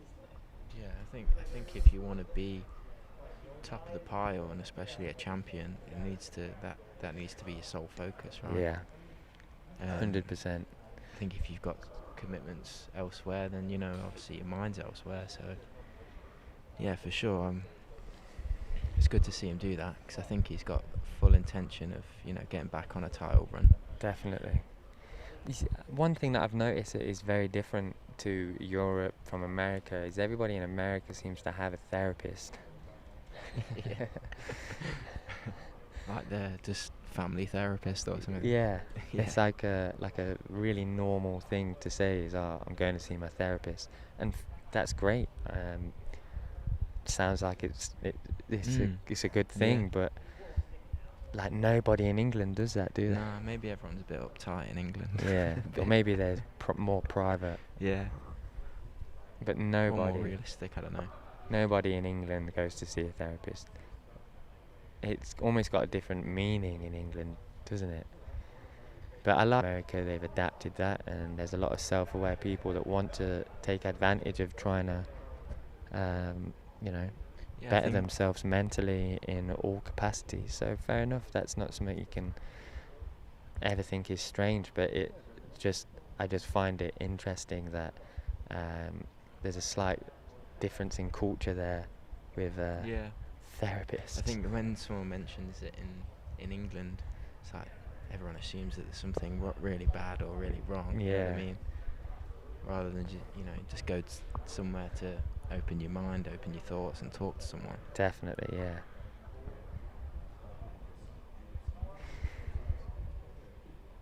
Yeah, 100%. It looks like therapy is really good. It's interesting. So, still waiting for Anthony Smith. Did you go on the Full Reptile website and buy some stuff, or what stuff did you buy off there? Because again, we have got a Black Friday sale on the Full Reptile website. At the Good minute. stuff, George. Appreciate you going over to fullreptile.co.uk and taking advantage of Black Friday. There's some cool stuff on there that is worth a little browse, that's for sure. We'll be having some more Raptor merch drop in as well soon. Last in the scale this morning, Anthony Smith. Here we go. Anthony Smith. The new main event. 5 rounds. No Derek Lewis. No Curtis Blades. It's all Anthony Smith and Devin Clark. Anthony's looking good, very in shape. Looks like he's got a new tattoo as well. From what I can tell, that mandala in the middle of his chest is new. Official weight 205 pounds for Anthony Smith. 205 for Anthony Smith. Bang on, as they say.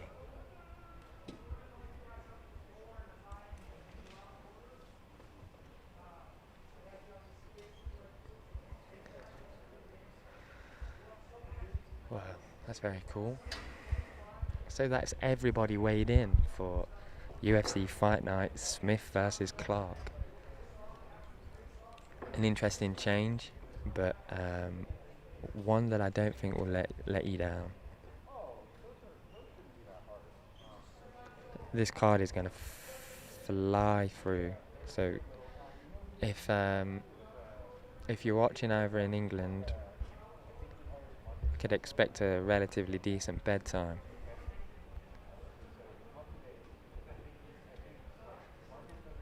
Thanks everybody again for tuning in to Full Reptile to see the weigh-ins. We appreciate it a lot. There's obviously, I think there's a few different people or different places you could be, so we do appreciate you sticking with us and watching and listening to me and Jamie talk about the event. We will shortly be bringing in the face-offs now, won't we? Nice. I need another bathroom run. Something is up with me. Too much coffee. That is it. Yeah, so make sure you stay tuned because we have got the face-offs coming your way.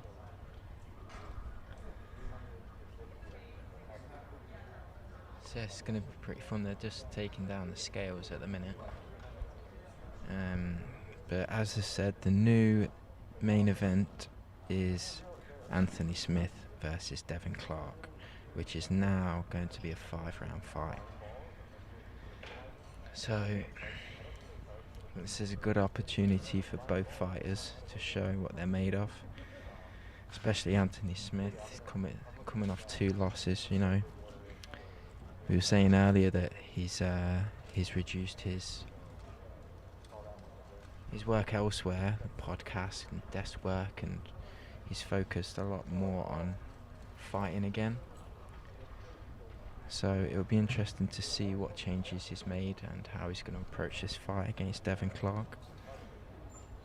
I think for Devin Clark, it's a good opportunity to, you know, get himself in those higher up in those rankings, and, you know, get onto fighting some high class opponent.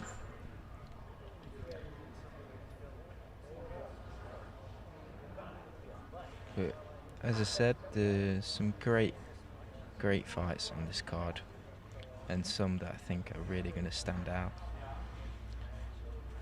We've got Luke Sanders, Nate Maness to kick us off. I think that's going to be a great first fight of the night. Just based off both of these guys coming into the UFC. And we were saying earlier that Luke Sanders, up until he was signed by the UFC, he was 10-0. He's had 6 fights in the UFC now. He's won 3 of those and lost 3 of those. So I think he'll certainly be looking for the win. Nate Maness, this is his 2nd appearance in the UFC. He's currently 12-1. He's got a good record coming in against Sanders. Remember his first fight against Munoz, there was a lot of low blows. I think there was about 3 or 4 low blows in that fight, and a couple that didn't even get called. So hopefully that won't happen again to him. I'm sure he didn't enjoy that. Somebody is asking, does Full Reptile ship to Malta? Ooh. We like it in Malta. Yeah, Malta's a great place. Yeah, we ship worldwide. Hawaii, Malta. We are worldwide. So yeah, if you head over to fullreptile.co.uk, we have I don't know if the Black Friday sale has ended. I don't really know too much about how Black Friday works, but it sounds like it only works on Friday. Yeah, pretty I think so. Maybe you've got a little bit of time. There's also like Cyber Monday and stuff. There is Cyber Monday. There's loads of crazy sales going off this time of year. Capitalist holidays. Australia does that. Oh, you guys watching from Australia? Very cool. We How is it? like it in Australia. Never been to Australia. Yeah, we haven't been there yet. But I already like it. It looks like paradise. Just the big Face-offs. snakes and spiders I'm not a fan of. Yeah, me too. The face-offs are starting in, I don't know, about 5 or 10 minutes probably. It's usually the turnaround time.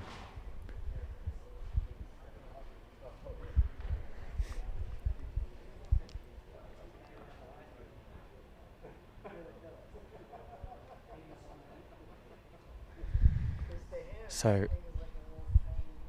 talking about Izzy is commentating on the, he's commentating the Tyson fight. Oh yeah, he is, isn't he? First commentary gig, probably, and he's commentating Mike Tyson.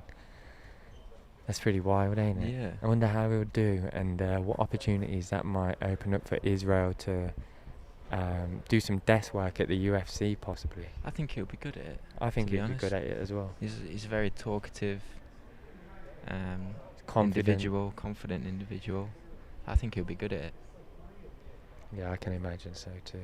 It's going to be interesting to see that and the perspective that he has on boxing. As was why I found it quite strange to be honest. Obviously, Israel's never commentated anything, but if he was to commentate something, you'd probably assume it was going to be a kickboxing or MMA bout.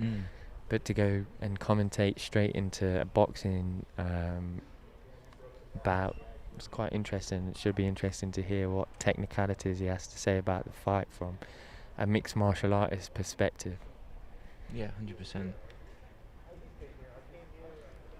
Yes, we are going to be streaming tomorrow night from here again at the Apex. We'll be doing it for majority of the prelims.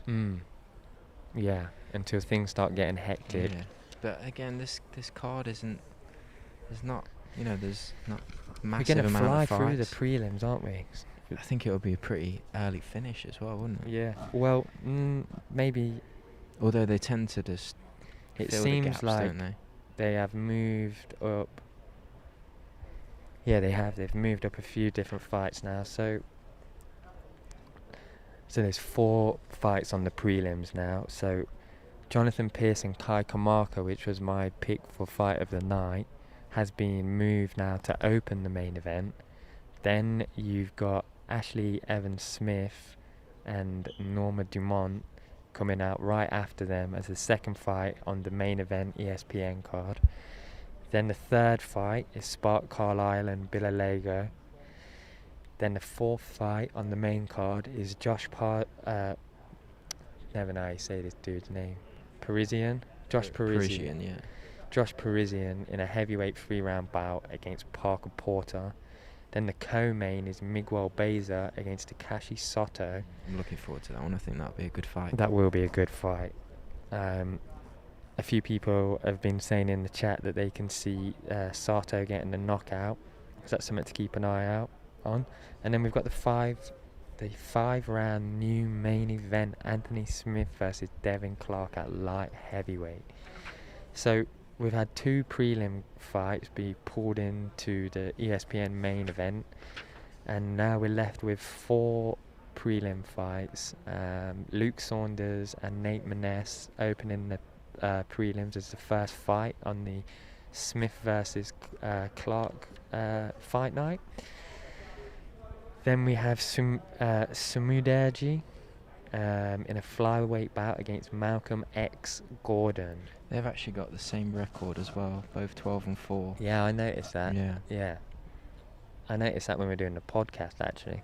Yeah, and Sue's got a lot of finishes. I think he's finished 9 of those 12 as well. So it seems like he'll definitely be looking for that. Yeah, for sure.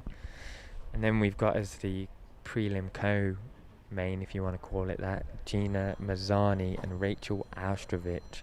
I've said this a few times, but this fight is really the fighting for survival, fighting for another contract, fighting for that chance to still make it in the UFC after some grueling, tough tournaments for both women. Both of them have their last UFC win. No, actually, only Rachel Austrovich has her last UFC win was in tough. So Rachel hasn't won outside of the Ultimate Fighter series. Obviously, she's only had one opportunity to do that, and that was with Paige Van Zandt, and she didn't get that. But this seems like a little bit of a litmus test for Rachel Austrovich in terms of her fighting Gina Mazzani, who has lost 5 times, won once in the UFC, and been cut twice.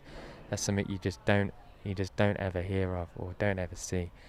So maybe they're putting Rachel up against her to see how worthy she is of a contender spot on this card. To start, right? Yeah, the face-offs are about to start, everyone.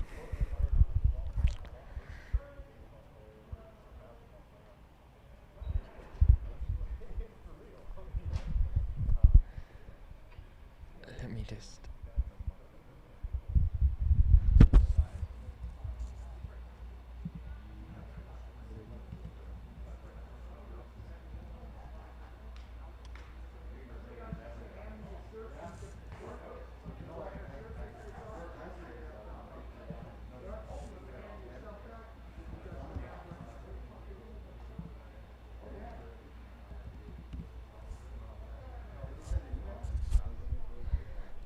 Right, so I'm just gonna sort out this shot, okay? So you're looking into the mouth of the apex over there. The first fighter on the left-hand side that you're looking at is Luke Saunders. Seems to be getting ready to All right, morning take off his everybody. Hope you jumper. had a great holiday weekend. We'll get the stare downs underway. 10 fight card coming up tomorrow. The prelims are on ESPN Plus. And it gets started with a catchweight bout. Luke Sanders takes on Nate Maness.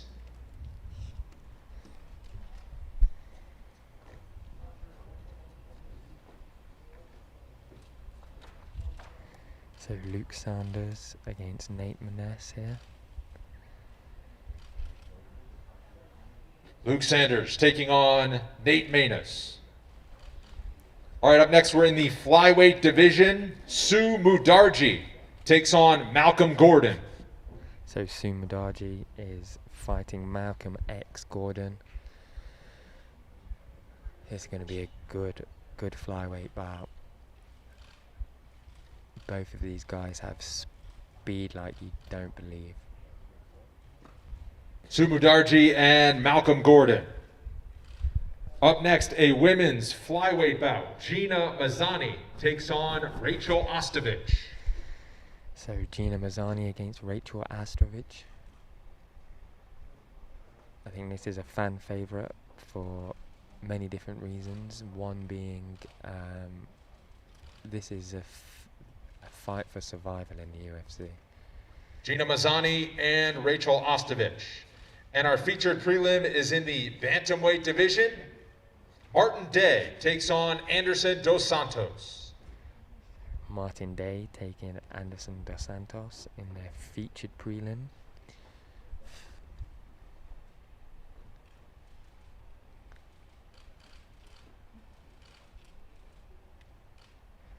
This is a bantamweight 3-round bout. Martin Day and Anderson Dos Santos. Our main card tomorrow night, 6 fights on ESPN. First fight on the main card is at 10 Eastern, 7 Pacific. Featherweight bout. Jonathan Pierce takes on Kai Kamaka. So Jonathan Pierce taking on Kai Kamaka in a featherweight 3-round bout. This is my fight of the night prediction.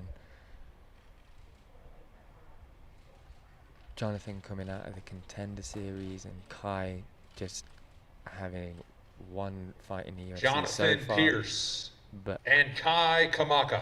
having a hell Up of next, a we're in the fight. women's bantamweight division. Ashley Evans Smith takes on Norma Dumont.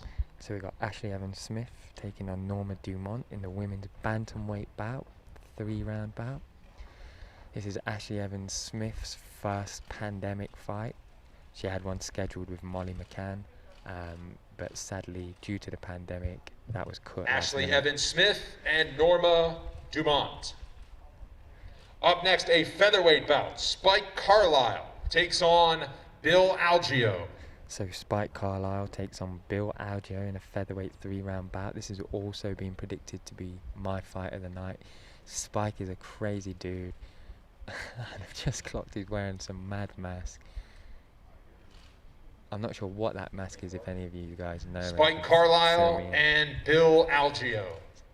But Spike is an animal, and he's just crazy in that octagon. Up next, we're in the heavyweight division. Josh Parisian takes on Parker Porter. So Josh Parisian takes on Parker Porter in a heavyweight bout, 3 rounds, of course. I mean, standing next to each other already, this probably does not go the first round. Hope I've not cursed that. Josh Parisian and Parker Porter. Our co-main event is in the welterweight division. Miguel Baeza takes on Takashi Sato. Miguel Baeza takes on Takashi Sato in a welterweight bout, 3 rounds.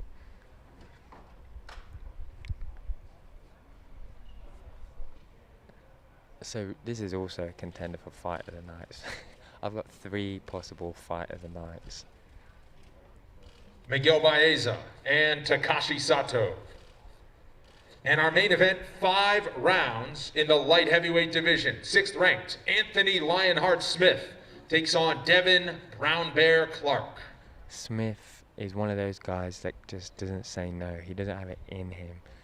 I don't even know if he wants this as a 5-round bout, but just being the character that he is, that Lionheart Anthony Smith, he doesn't say no to things like this. 5 rounds against Devin Clark for the UFC main event. 5 rounds. Anthony Lionheart Smith takes on Devin Brown Bear Clark in our light heavyweight main event. We'll see you tomorrow night. Prelims on ESPN Plus, main card on ESPN. So how about it, everyone? This has got me pumped. That face-off has got me pumped. I am extremely looking forward to seeing Anthony Smith against Devin Clark in a new scheduled 5-round bout. This is going to be something that Anthony Smith is going to be aware of now, how much the eyes are even more so on him. So I hope that does not detract away from all of the mental preparations that he's done going into this fight. Obviously, being the co-main event, you're not as spotlighted as the main event, and obviously you get a hell of a place on the card, obviously. But now he's gone from 3 rounds to 5 rounds, and there's something to be said about Anthony Smith for doing that. I was on media day. Anthony Smith was saying to us that, one of his problems is that he can't say no. He doesn't have it in him to say no. When he got burgled that time, and then when a home invasion, he had a fight in his house. Then I believe the week after, he was fighting. Anthony was saying, okay, if I was being a little bit more self-aware and smart, I probably shouldn't have taken that fight. But for Anthony to not have taken that fight would have had to have meant Anthony would have had to have said out loud, I can't do that. And that just, the character that Anthony Smith has, that just doesn't come into his equation. To acknowledge that, you have to say that out loud. To say that out loud would then be opening a whole can of worms. So although Anthony Smith said he's cut back on commitments to develop his mental game, I think we've just seen that old Anthony Smith peer back slightly a little bit there with accepting this as a 5-round bout.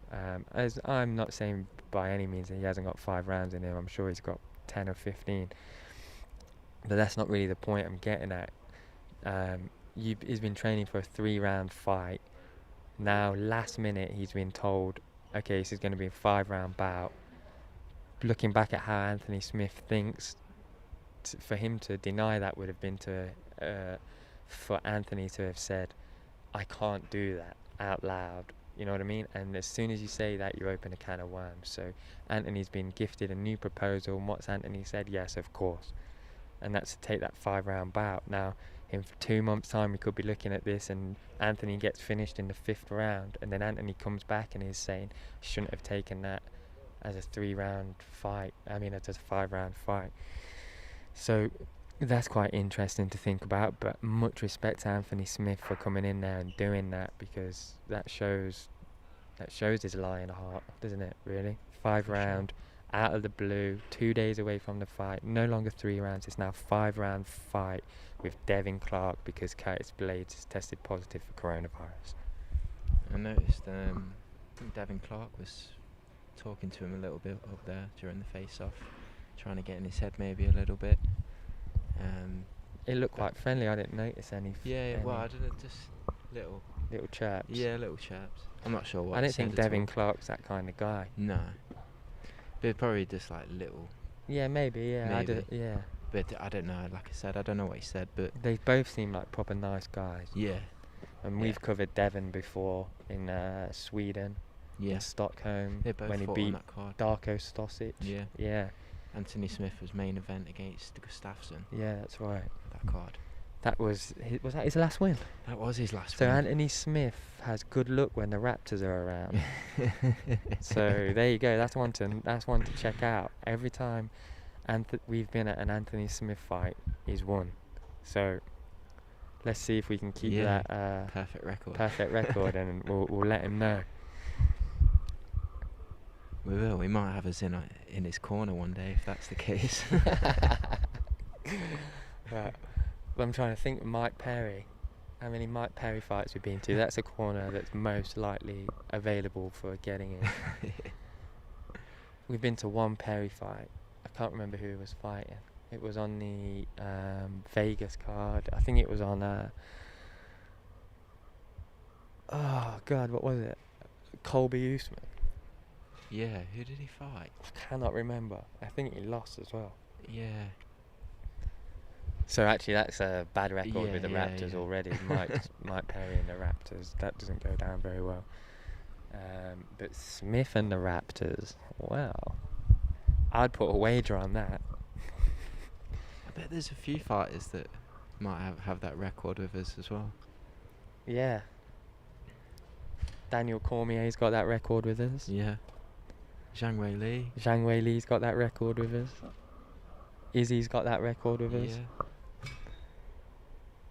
Nate Diaz hasn't got that record with us. No. Masvidal has that Yeah. record with the Raptors. Masvidal's got good Raptor record. Every time we've been to Masvidal's fights, he's won. So how's everyone? I hope you've enjoyed this stream.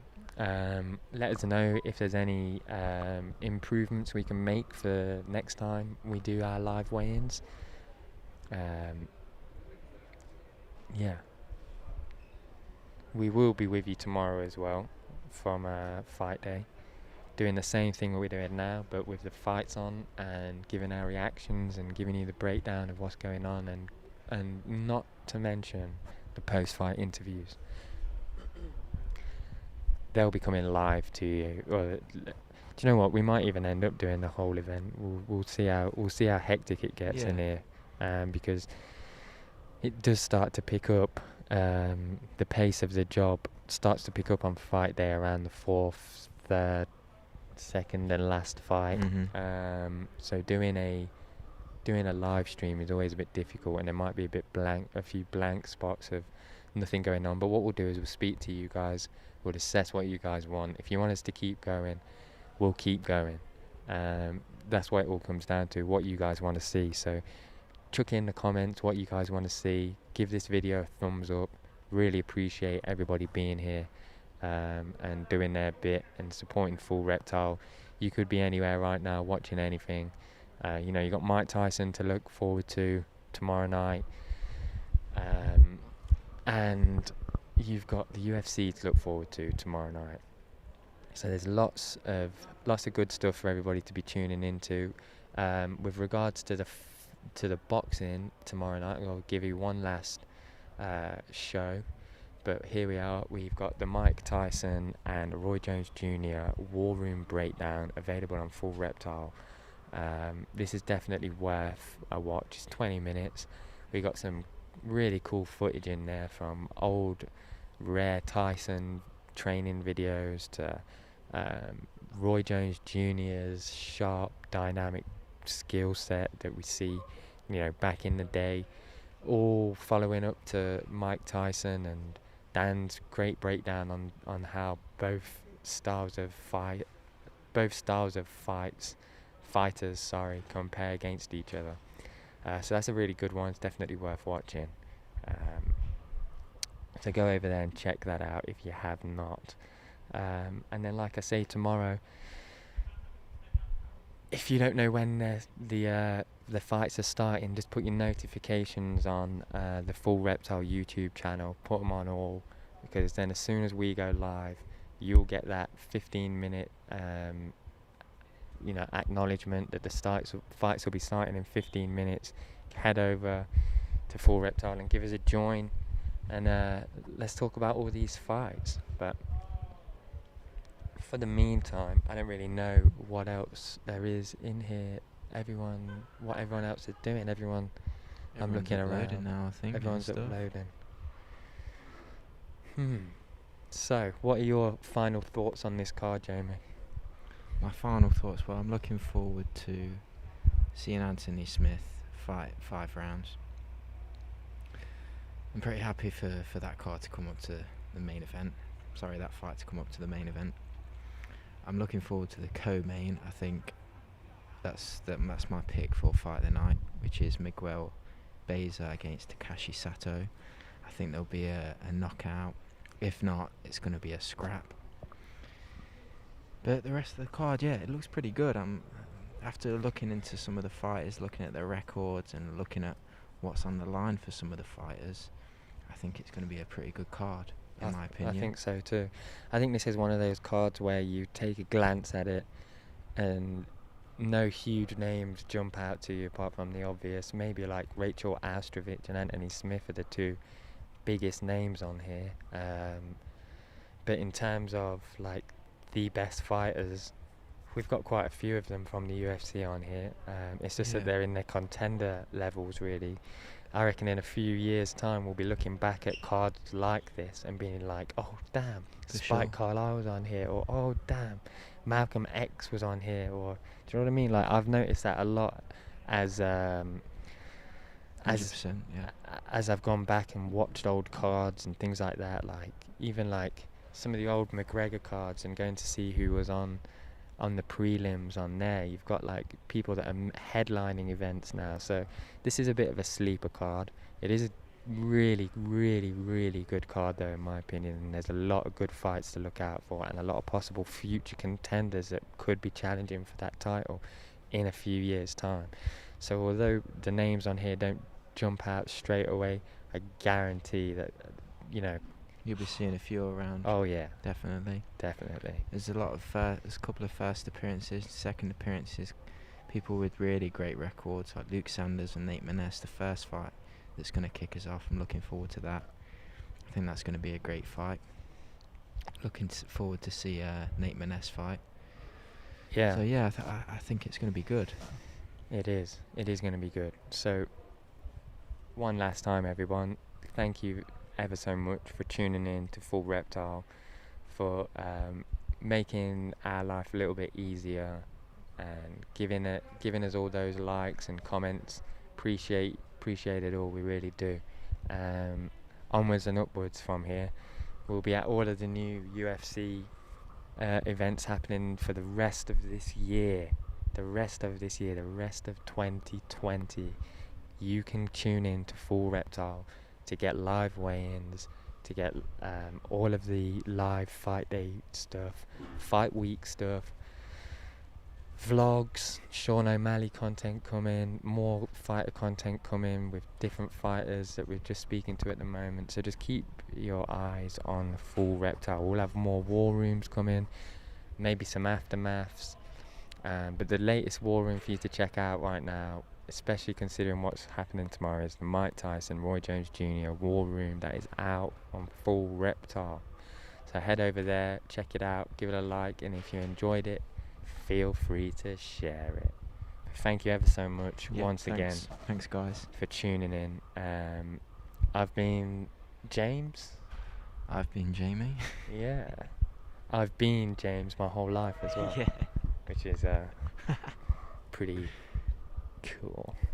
But thank you. Yeah, thanks for everyone tuning in. It's good to see we've got a nice audience, and keep the questions coming. Yeah, keep the questions coming at all times, and feel free to jump over to Instagram and give us a follow if you're not already, at Raptors MMA.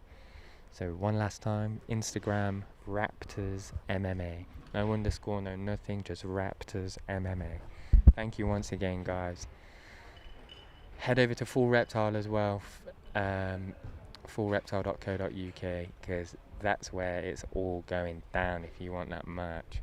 So thanks again, everybody, and we'll see you tomorrow at the fights. Take care.